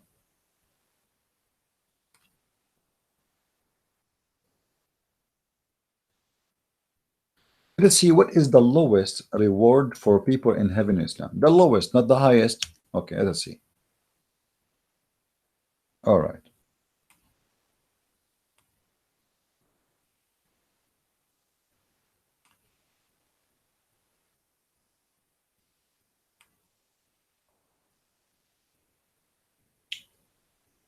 I'm trying to find you some hadith.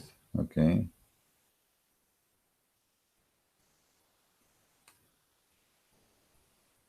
Let me show you this one first.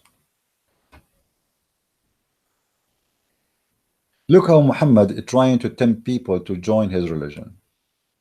Listen to this conversation and see how stupid it is. The Messenger of Allah said, Moses asked his Rabb. Muhammad here, he is using Moses to tell you, I'm not the one is saying that, it's Moses. Who amongst the inhabitants of Jannah will be the lowest in rank? And here we need to ask ourselves, why there is ranks in heaven? I mean, what ranks? I thought you are telling me that we will be free from slavery, but yet in heaven we have ranks. So we have a drill sergeant, we have a sergeant, we have a major, we have a colonel, and we have a soldier. So this is slavery again. He said, it will be a person who will be admitted to Jannah last of all. The last one will enter Jannah. When all the dwellers of the Jannah have entered Jannah. Okay, so the one who is the lowest in rank is the last one. Before almost closing the door, he enter. It will be said to him, this is the lowest, read carefully, enter Jannah. But he will say, oh my Rabb. I mean, the Muslim translation is very funny. Rabb here is mean, this is, by the way, this is coming from the Aramaic word and it's used in the Hebrew. This is why you say Rabbi. Rabbi is can be used as a master or Lord or even God, Lord as God. Oh my Rabb, how I should enter while the people have settled in their apartments and taken their shares. Imagine how nice this is story. The gate of the heaven almost closed, and there's a guy standing at the end, and he is like, should I enter, not to enter?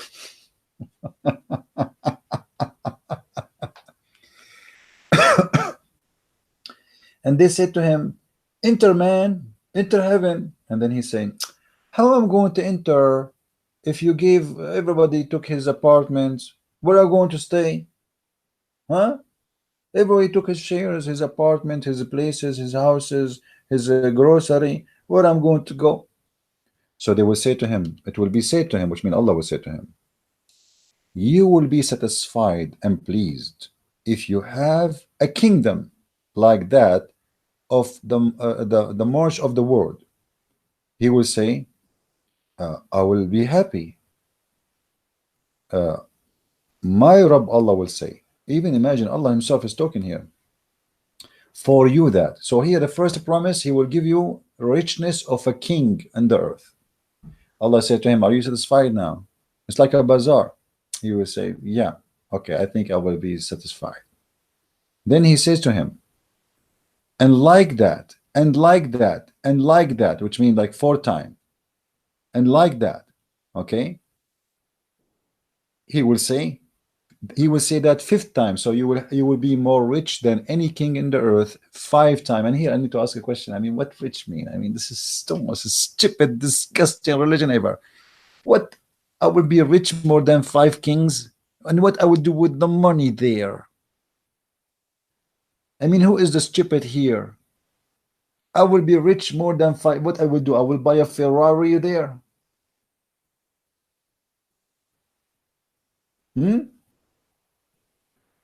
Are we going into heaven or we are going to Las Vegas? What I will do with richness of 5 kings?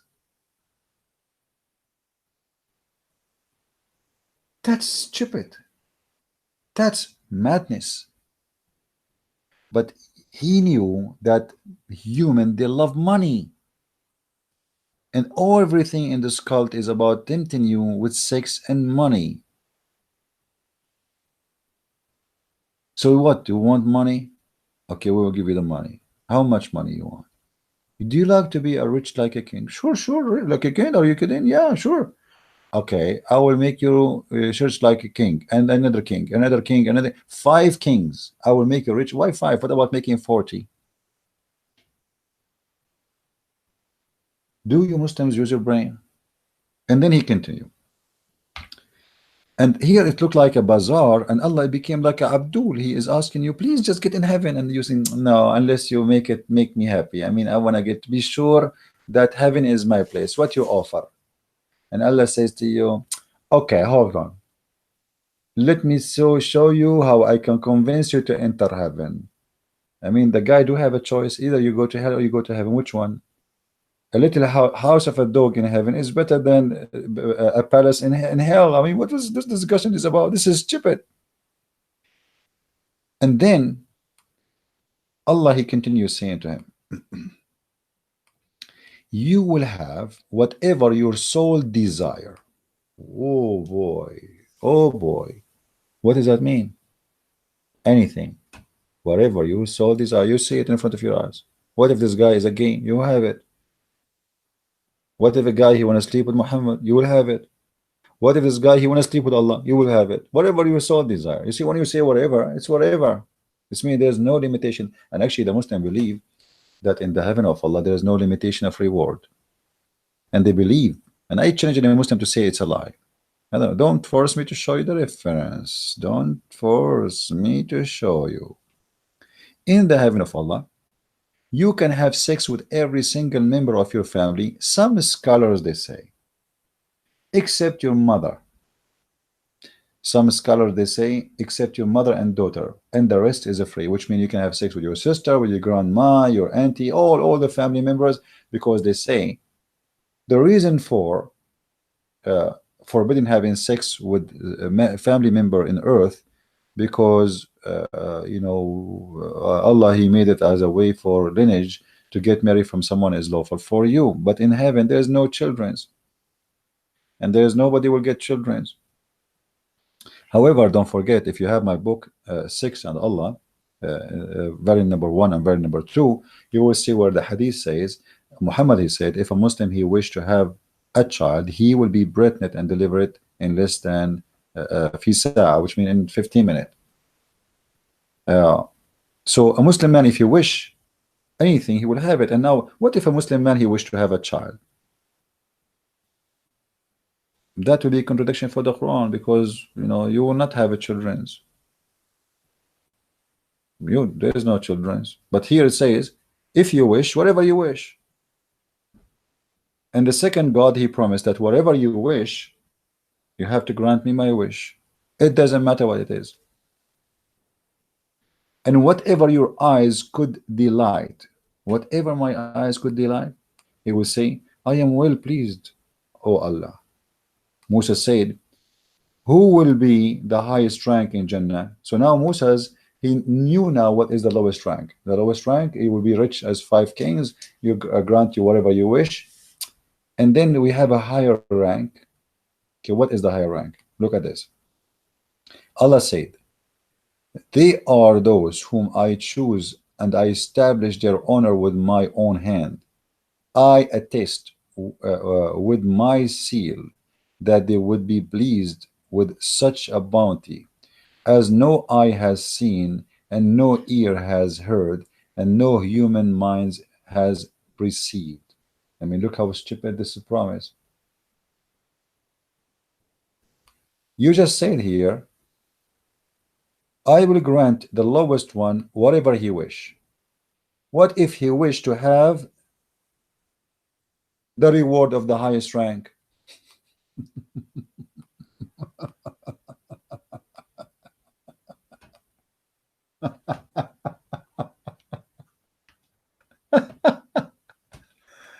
I don't know what I mean, I wish I am stupid.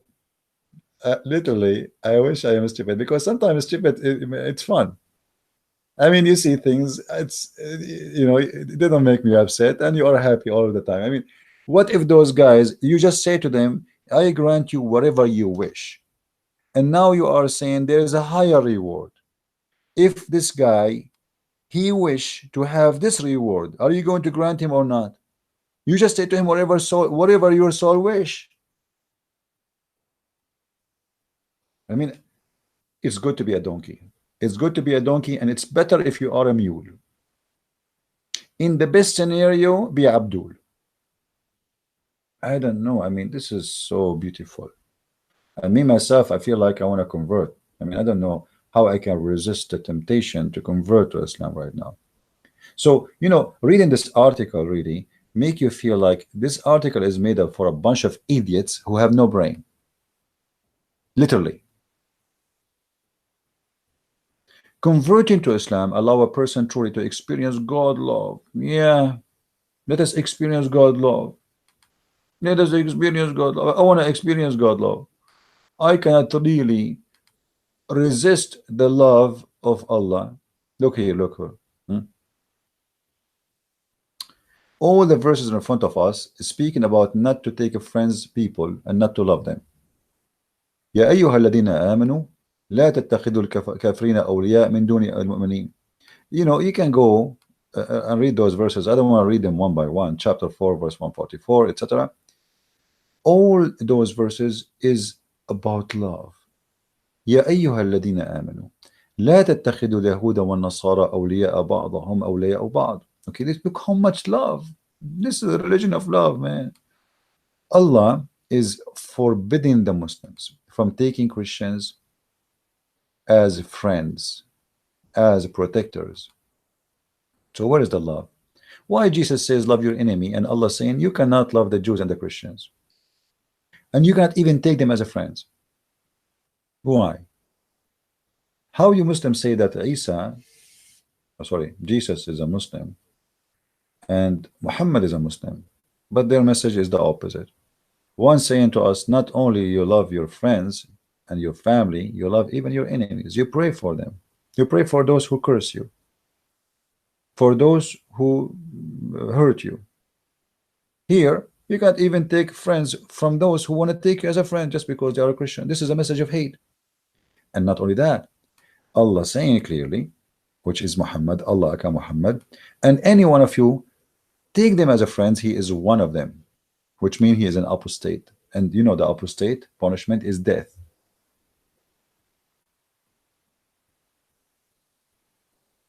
That's crazy.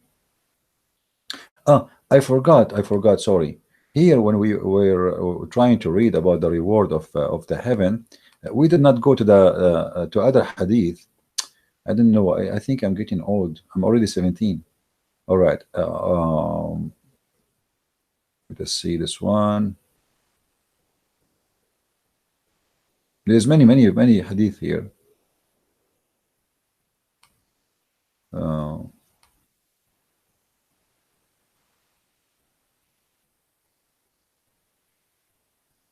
All those hadith about the lowest reward.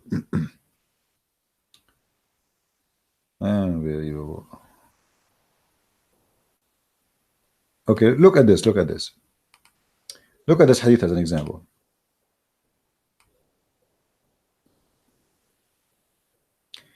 The Messenger of Allah said, indeed, the least of the people in paradise in rank is the one who shall look at his garden, his wives, his bounties, his servants, his beds, and in the distance of 1,000 years.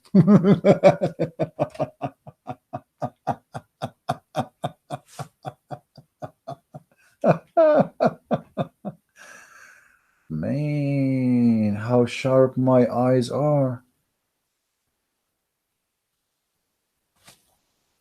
And how big my bedroom. My bedroom will be filled with beds and women in a distance of 1,000 years. So a question, Prophet of Allah, how long is going to take me to walk in my room if my eyes can go to the distance of 1,000 years? How far it going to take me? How long is going to take me to cross my room, to go from the first bed to the last bed? Unbelievable. I love it. I have to admit that we Christians, we need this heaven. I mean, look at this, man. Look, don't you like to have a big apartment, huge house, your bedroom? My bedroom, the bounty. What bounties? I had those women we capture, yeah, and the slaves, servants. You see here, they are saying slaves. What servants? Those are sex slaves. Those are, and the funny, they say to us, Islam will free you from slavery. Even in heaven, there are servants. What those servants do? I mean, okay, I pray to Allah, I convert to Islam. Why I'm going to have servants? Where is justice? So those are going to be my slaves for eternity, just because I prayed to God 5 times? Don't you think this is too much, Abdul? Too much lies. Then Muhammad, he continued, and the noblest of them, Allah will look at their faces morning and night. And not only that, if you are from the highest believer, Allah will make your face so white, so shiny, it's very beautiful, brother. Let us continue.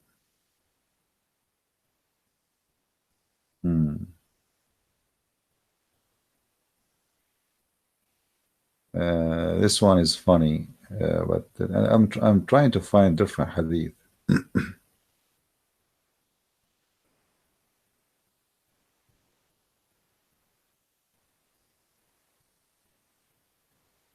Hmm. And this is a funny hadith too.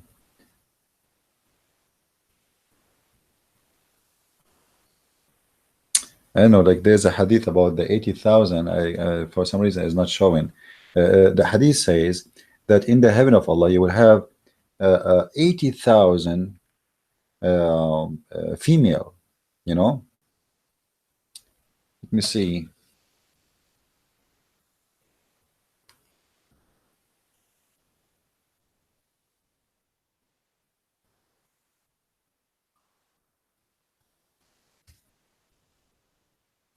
Maybe this one. Oh, here we go. Look at this amazing hadith.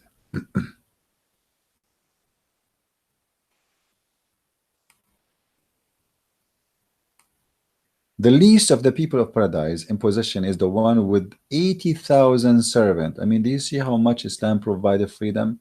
They are allowed to own, they've been forced actually to wage war, capture women. Muhammad encouraged them to attack the Romans so they can get the blonde diggers. And now in heaven, this is heaven now. In heaven, you will have 80,000 slaves. That's amazing. So beautiful. This is the truly heaven. In your house, brother, you will have 80,000 slaves. And who are the slaves? Anyone knows? They are boys, young boys. Imagine boys. We will slave boys. How in the world you can do that? If you read with me the verse here, let's see where it says. By the way, guys, I have here a dog. His name is Teddy. He want to say hi. All right, in case you want to say hi to him, he's the enemy of Allah and he's my helper now. Uh, if you read with me, it is go. Which verse I want to show you? Yeah.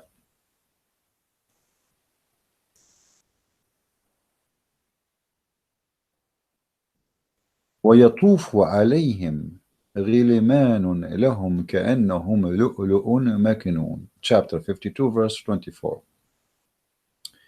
What is this verse saying? And around them, brother, around you in heaven, they will be serving you devoted boys. They are young male servants. They are very, you see here, they are saying handsome. You know, it says in Arabic, they are white like pearls. They are white like pearls, well guarded. I mean, I cannot wait. I cannot wait to have 80,000 little child serving me as a slave for eternity. This is so beautiful. My heart is being touched. I feel like I'm in heaven already. My friend, if you have in your house 4 kids, they will drive you crazy. Imagine in the heaven of this madman Muhammad, you will have 80,000 little boy captured, and they are naked, white boys, young boys, and they will be serving you for eternity. Aren't you happy? Be honest.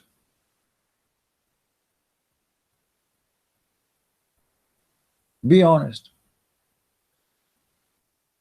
That's so beautiful. How in the world you can resist such a heaven? And yet in the article you are saying to me, in Islam, you convert to Islam, you will be free. What free? Right now I'm not free anymore, because now you put me in a house, is not my choice to be there. You decide for me what to wear. It's already known, the fabric, the color, the bracelet I will wear, the couch I will sit in, and the number of the servants and the number of the women I'm going to rape. And you are telling me I'm free?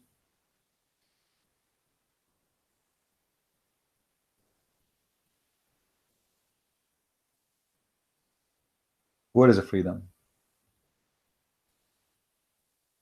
Where's the freedom? Even the fabric I will wear is green. Can I have a choice? Even the food you will eat in the heaven of Allah is not your choice. If we go in the Quran, just to give you an example,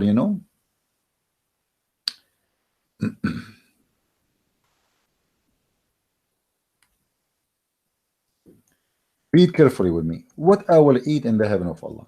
What is my menu? Do you know that in the heaven of Allah there is only birds barbecue?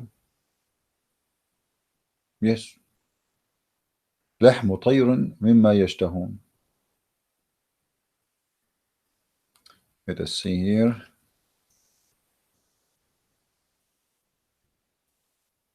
Read carefully with me. Chapter 56, verse number 21. Have you ever heard of a God like this?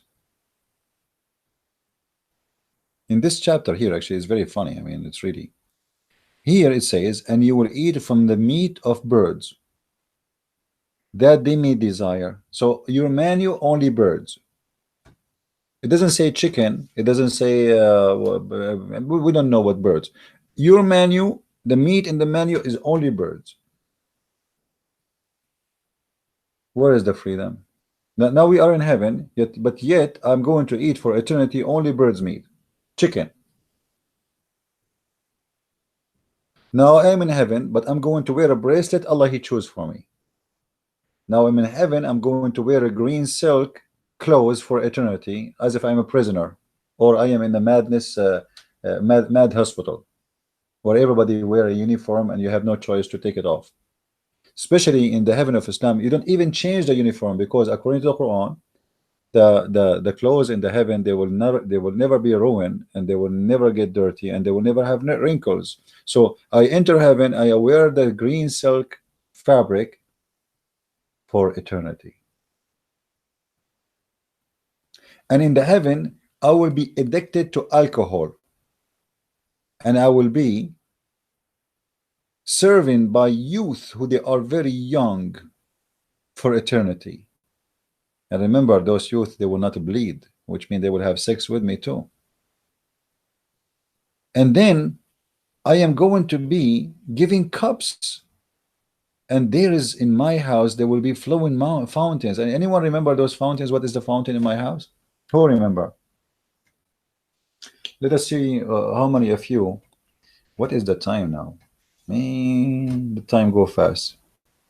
It's getting again, guys. I don't want to remind you tonight. We will do live broadcast, me and the brother Amir and some other brothers, but we don't know how many there will be. So don't forget to join us. I posted a link for the page of brother Amir, because I might not be able to broadcast on my channel, so you can see it in his channel. So in the info, you will see a link, video link for his page, and you can view us later in that page. The fountain of life. Thank you, Narrow Gate. Yeah, you are a German. You really are a German, man. You see, I wish I can say I went to Germany and I found it full of German. I cannot say that no more. I went to Germany and I found it full of non-German. I took the bus, I took a bus. I look in the bus. There's no German in the bus. I'm serious. There's no German in the bus. I think the only German was in the bus. It was a driver. I know what happened to this country. I have no idea. I thought I'm coming to Germany. I found myself coming to a different country. This woman in your country, the leader of this country, she screwed everything up.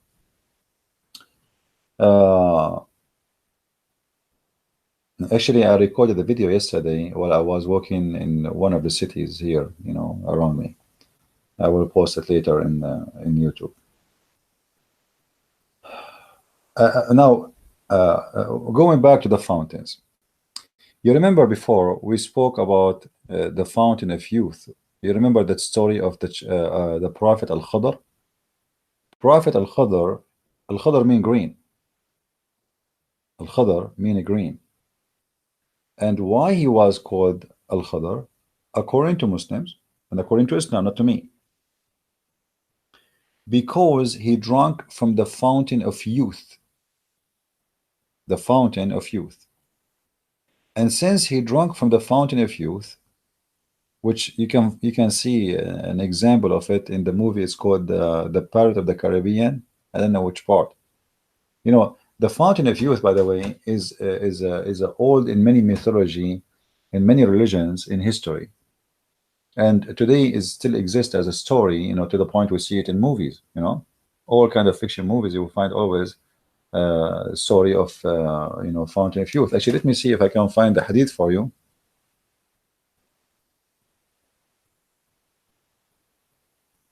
Uh,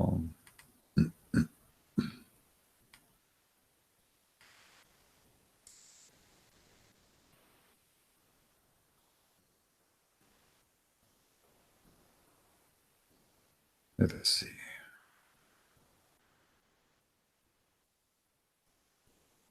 Maybe we can find it fast. Let us see. Let me pray to Allah, so maybe I will be lucky. And by the way, guys, right now I'm taking some karate classes. You see, I have some friends, they play karate. Bruce Lee is my friend. And if you ask me why, because right now I see the hadith in front of me where Moses, he did beat the angel of death and he blocked his eye off. This is not out of our topic, but just, we are here. So Allah, he sent the angel of death to Moses.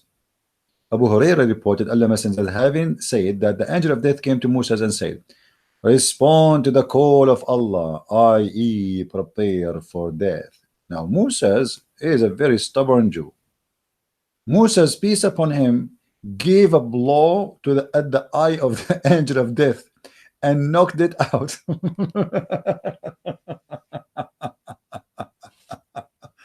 Unbelievable. If this is a true story, guys, this must be a true story. I mean, it happened all the time, especially if you are a Jew. I mean, imagine you are a Jew, and not only a Jew, you are Moses. Do you know how many belts Moses have in the art of fighting? He graduated from the Kung Fu school. He graduated from Master Ching Chong Chi in China, and he very well known. Actually, even movies they hire Moses because after he did beat the angel who have 600 wings and he blocked his eyes out. I mean, and then the angel, he went back to Allah and he said, look what look what Moses did to me. He don't want to die. So Allah, he put his eye back, and I'm so glad that Allah, he can fix that. I mean, that's amazing. And you say to me in Islam there's no miracle? The angel went back to Allah the exalted and said, you send me to your servant who does not like to die, and he knocked out my eye. Allah restored his eye in a proper place. I'm so glad it is restored in the proper place. I was afraid Allah will put it in his ass. Excuse my language. I cannot hold myself from being unbelievable. Imagine Allah restored the eye not in a proper place. What do you think is going to be? In his nose? I mean, look how Muhammad is so clear in details that he restored the eye in the proper place. You see how he is so too much into details. It is in the proper place. Now let's go back to the story we were trying to show you. I mean, this is very complicated, man. When are you going to finish the topic? You keep jumping from topic to topic. All right. Where is Ainul Hayat?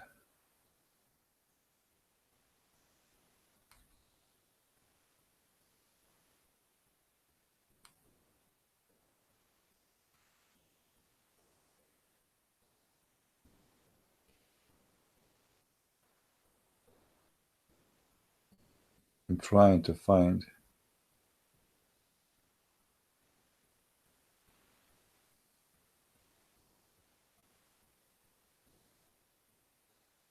Here we go. In this, here we go.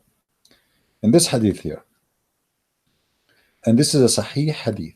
So don't tell me it's weak. And this is Sahih Bukhari. And this is speaking about Musa trying to find the Prophet Al-Khadr and where he will meet him in the junctions of the two seas. And what is the two seas? According to the Muslim interpretation, that is was the seas of Persia, the Gulf of Persia, which is called today the Arabian Gulf by the Arab, trying to hijack the name, and the Mediterranean. Have you ever heard the Mediterranean meet with the Persian Gulf? How did that happen? Islamic science. So here, Moses asked Allah how I can meet him. Allah told him, take with you a fish, put it in the basket, which means a dead fish. And when the fish is lost, that means you follow the place of the fish. The fish will leave a mark. Have you ever heard of a fish will leave a mark? How that can happen? It's in Islam, it happened. So to make the story short, and I'm not going to read all of it, you know. Our brother Phil there, he will post the link for you so you can save the reference.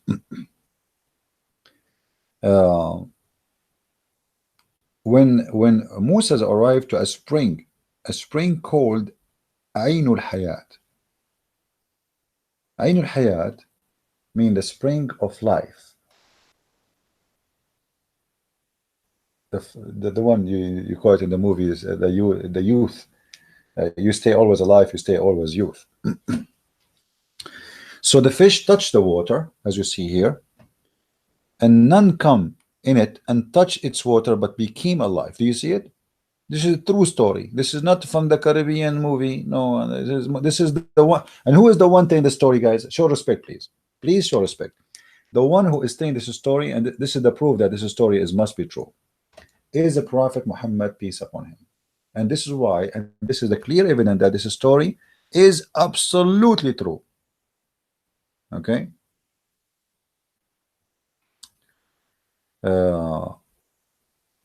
You see here it says, so whoever touch Ainul Hayat, the water, you know, will make that thing alive. So some of the water of that spring fell over the fish, so it moved and slipped out of the basket and entered the sea. When Moses woke up, he asked his attendant, bring our early meal, which means the fish. But why you want to eat the fish, man? Allah, he told you to save it. The narrator said, Musa did not suffer a fatigue because after he had passed the place that he had ordered to observe, his attendant Yeshua ibn Nun said, and here even the funnies in the stories are funny, because for those who do not know, the word Nun is a word meaning fish or a whale, you know. So Yeshua ibn Nun, his name Yeshua, the son of a fish. Do you remember what happened when etc. Anyway, so the story here, the purpose for me to mention this story, that everything we see written by Muslims is nothing but a fiction, the same as the religion. There's two sides of fiction in Islam. Fiction written in their articles speaking about things is not even exist in the religion. Pretending that Islam is bringing salvation, Islam give you freedom. What a freedom if the Islam teach the man he can beat the wife? What a freedom if the man can have 4 wives? What a freedom if the man he can divorce his wife by a text message? What if a freedom if you are a person who been ordered even what to eat, what not to eat? Somebody might say to me, well, the Jews, they've been ordered not to eat what to eat. My friend, the Jews, you know, to make it simple, like somebody will say to you, isn't it the Old Testament telling you that not to eat pork? The pigs that, you know, the pigs, they grow in the field and they eat whatever in their way, including the people. So people, they have sword fight, people die in the street, pigs, they eat them, and you eat the pig, you eat, you know, you can carry a disease, and you can even carry something, or someone who did animal who even ate a human being. So everything have a reason, but this is not about I am forcing you, I am advising you. You see, when the law of Moses is practiced by the Jews, many of the Jews don't even understand what God is trying to say to them, to the point when Jesus was helping some people, they said to him, you know, even like his disciple, as an example, they were eating or gathering some food in the Sabbath. The Jews, they said to them, your men, look at your men, They are working in Sabbath. They are gathering food in Sabbath. What Jesus said, Sabbath was made for the man, not the man made for the Sabbath. So all the teaching of the Old Testament is about for your benefit, not to force you. It's for your benefit. The Jews, they love money. They like to work Saturday. They like to work 24 hours, 7 days a week to make money. So the law came for a reason. Those people, they do that and they will never stop working. So let us enforce a law on them that in Saturday, you and your servant, you do nothing. But it was not to serve God. It was for the benefit of the man. So Jesus said, Sabbath was made for the man, not the man made for Sabbath. In Islam, all the rituals you see, it's about God. Why you pray? Because God, He ordered you to pray, and if you don't pray, He will punish you. Why you make a donation? Not because you are a good person, but because if you make a donation, the good deeds will delete the bad deeds. And you donate to who? You donate to Muhammad. All the donations spoke of Islam. It's about Muhammad making money, not about donating to someone today. You see, Muhammad did not make donation for others. He was alive at that time and he want people to donate to him. And by the way, we have a donation link if you like to donate, and we accept earring and rings as Muhammad used to do to women. He scared the hell of them, and he scared them to the point he forced them to give their rings and their earring. If you remember, and we mentioned this hadith not just last week, I think, like we do not need to repeat it again and again. So in this cult, I never saw people who make false articles promoting false ideas is not even exist, not even close in the religion. Look here with me. God makes his desire perfectly clear. However, a human being have a free will to please or displease God. What a big fat lie. What a big fat lie. Isn't it Muhammad being ordered to kill all mankind until they convert to Islam? To kill, not only to fight, because fight here is about fighting by the sword, and sword kill, not fighting by words or debates. Look how they lie to you. Read with me.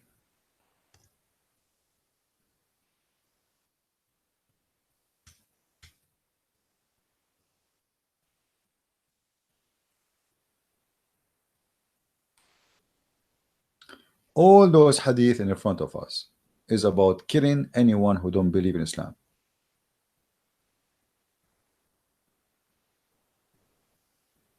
Oh, and the condition is not only to convert to Islam. Read carefully with me, please. It's not enough even to convert to Islam not to be killed, because you might convert to Islam and still be killed. Because, read with me carefully, free will? Are you kidding me? What a big fat liars you are, the one who made this article, trying to deceive those naive Western, African, Asian people. Allah Messenger said, and the one is talking here is Allah Messenger, not a Christian prince. And this is Sahih al-Bukhari. This is a true, authentic hadith said by Muhammad, and the reference in the front of your eyes. Read it please with me. Allah Messenger said, I have been ordered to fight the people, all people, all, not the limit. Till what? Till they stop fighting me? No. Stop attacking me? No. Until they have peace? No. Till they say. Till they say. So what is the condition to stop fighting the people?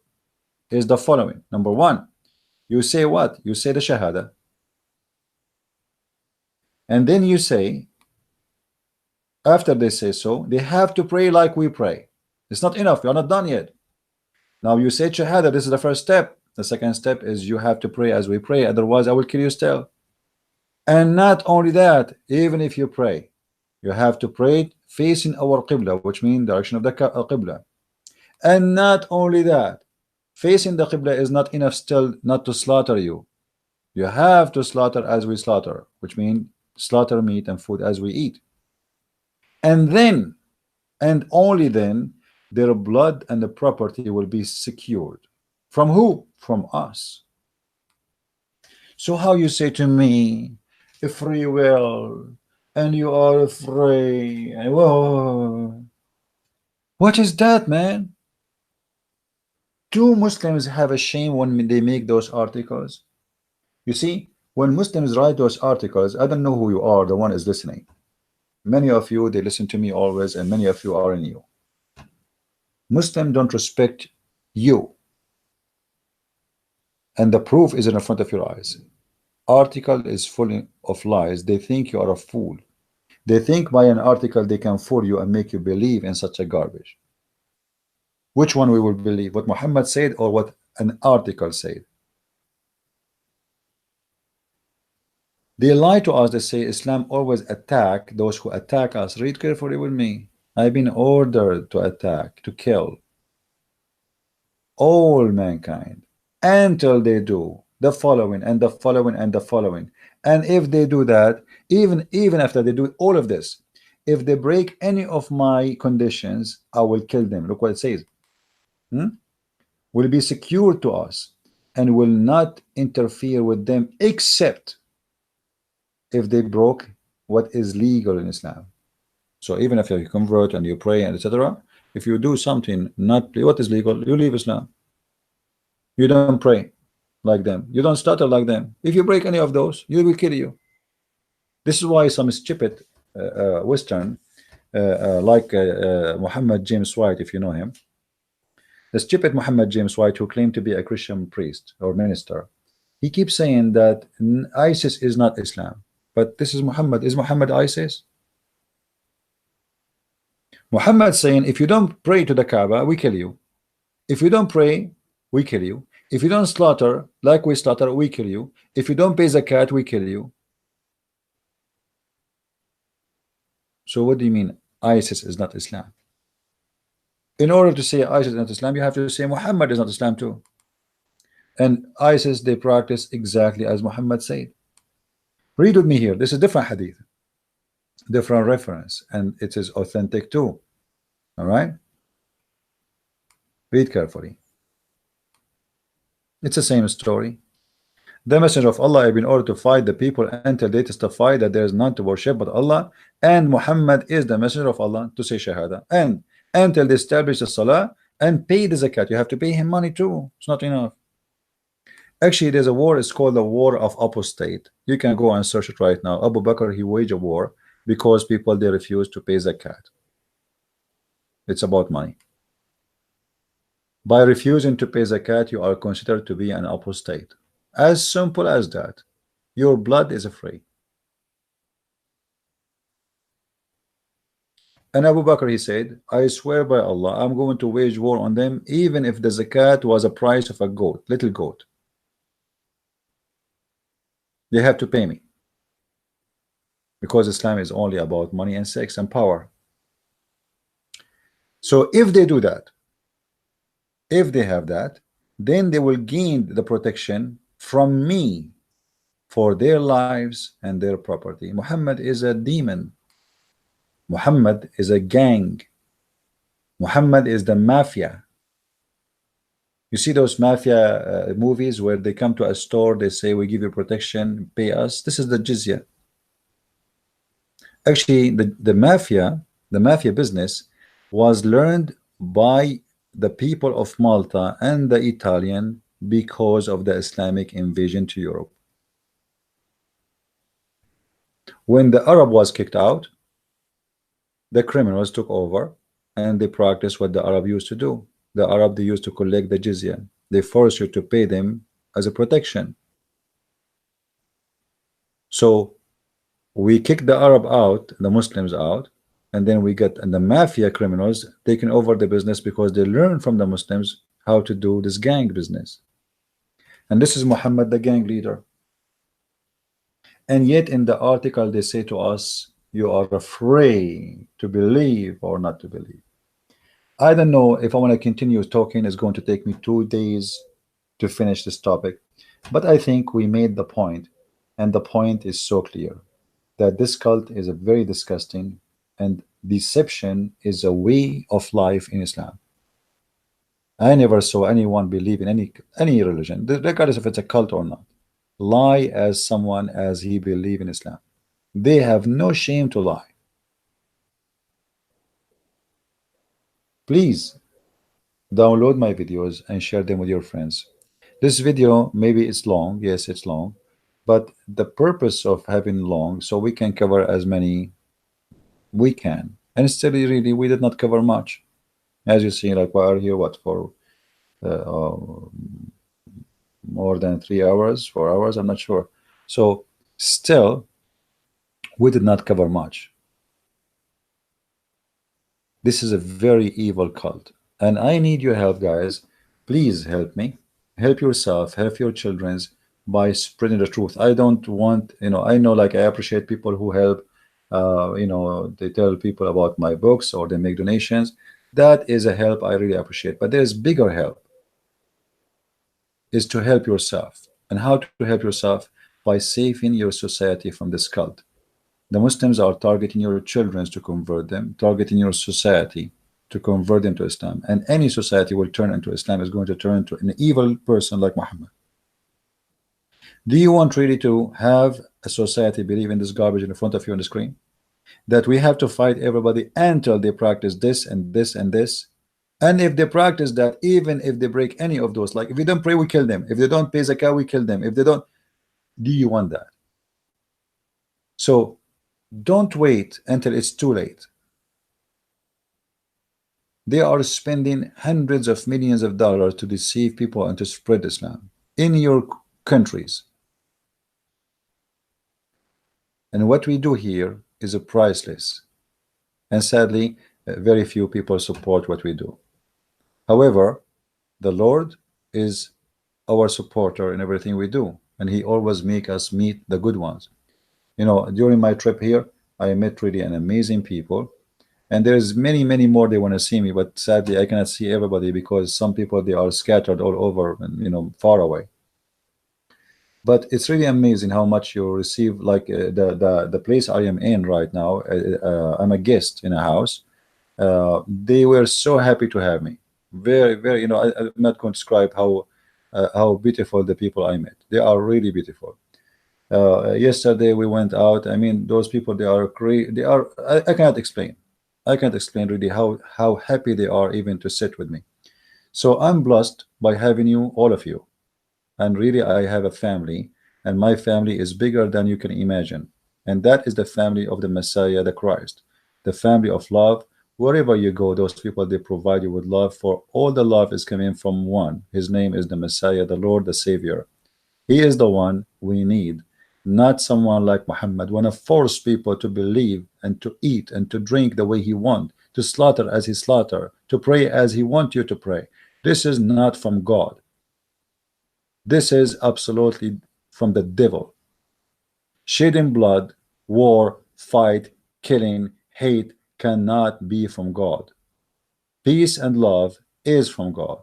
And that is what the Messiah said, bless those who spread peace. Muhammad obviously is against peace. Islam itself, it does not mean peace, it means to surrender, which means Islam means war. And then yet they lie to us, they say Islam means peace. This is how much deception we have in our society. And again, nobody dare to say the king is naked. But I am Christian Prince. I say Muhammad today is naked, and we expose him. And he is very evil, and we will not stop exposing him until we are sure, or me, I am sure, that there's nothing more I can do. I will do this until the last second of my life. And nothing will stop me, not even death, because even after death, my books will stay, my videos will stay, is going to stay, and nobody can stop us. The knowledge we share is going to stay, and people, they will live with it and they will deliver it from generation to generation. But this is need a teamwork. Let us, all of us, get the blessing of the Lord. If you teach somebody about Islam and you save him from this cult, you get a blessing from the Lord. One day you will stand in the front of him and he will ask you what you did. What you will say? You will say, I was just eating shish kebab and making money and have a family. That's not enough, my friend. You have to save. help others. You know, this is what life is about. The joy of life is to be someone, to be something, not to be just a number. Many people, they came to life and nobody remembered them.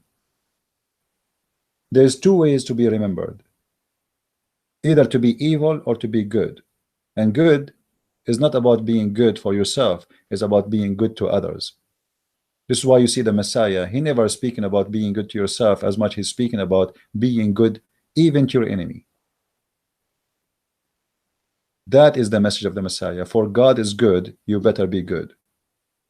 God is good, for he have the nature of good. When somebody says to Jesus, you are good, the Messiah said, why you call me good? Only God is good. The Muslim, they got it wrong. They say, oh, he's saying he is not God. The fact he is saying, why? How you know me? I'm good. The Messiah, he said many times, I am the good shepherd. I am the Alpha. I am the Omega. I am the beginning. I am the end.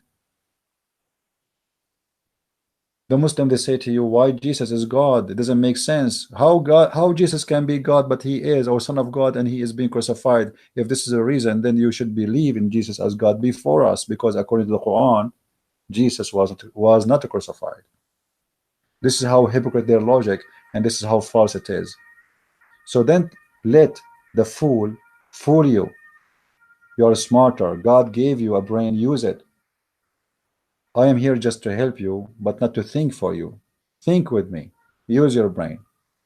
I'm sure many of you even smarter, a lot smarter than me. And you can do better. With this, I want to say thank you. May the Lord bless you all. And remember to be with us around 8 o'clock today, p.m. If I could not do live broadcast in my channel, then click at the link under this video, where you will see a link for the page of Brother Amir, where I'm going to broadcast from his page then, if I could not do it in my computer. So with this, I want to say thank you. God bless. Christ is Lord. Islam is false. And see you soon again. Bye-bye.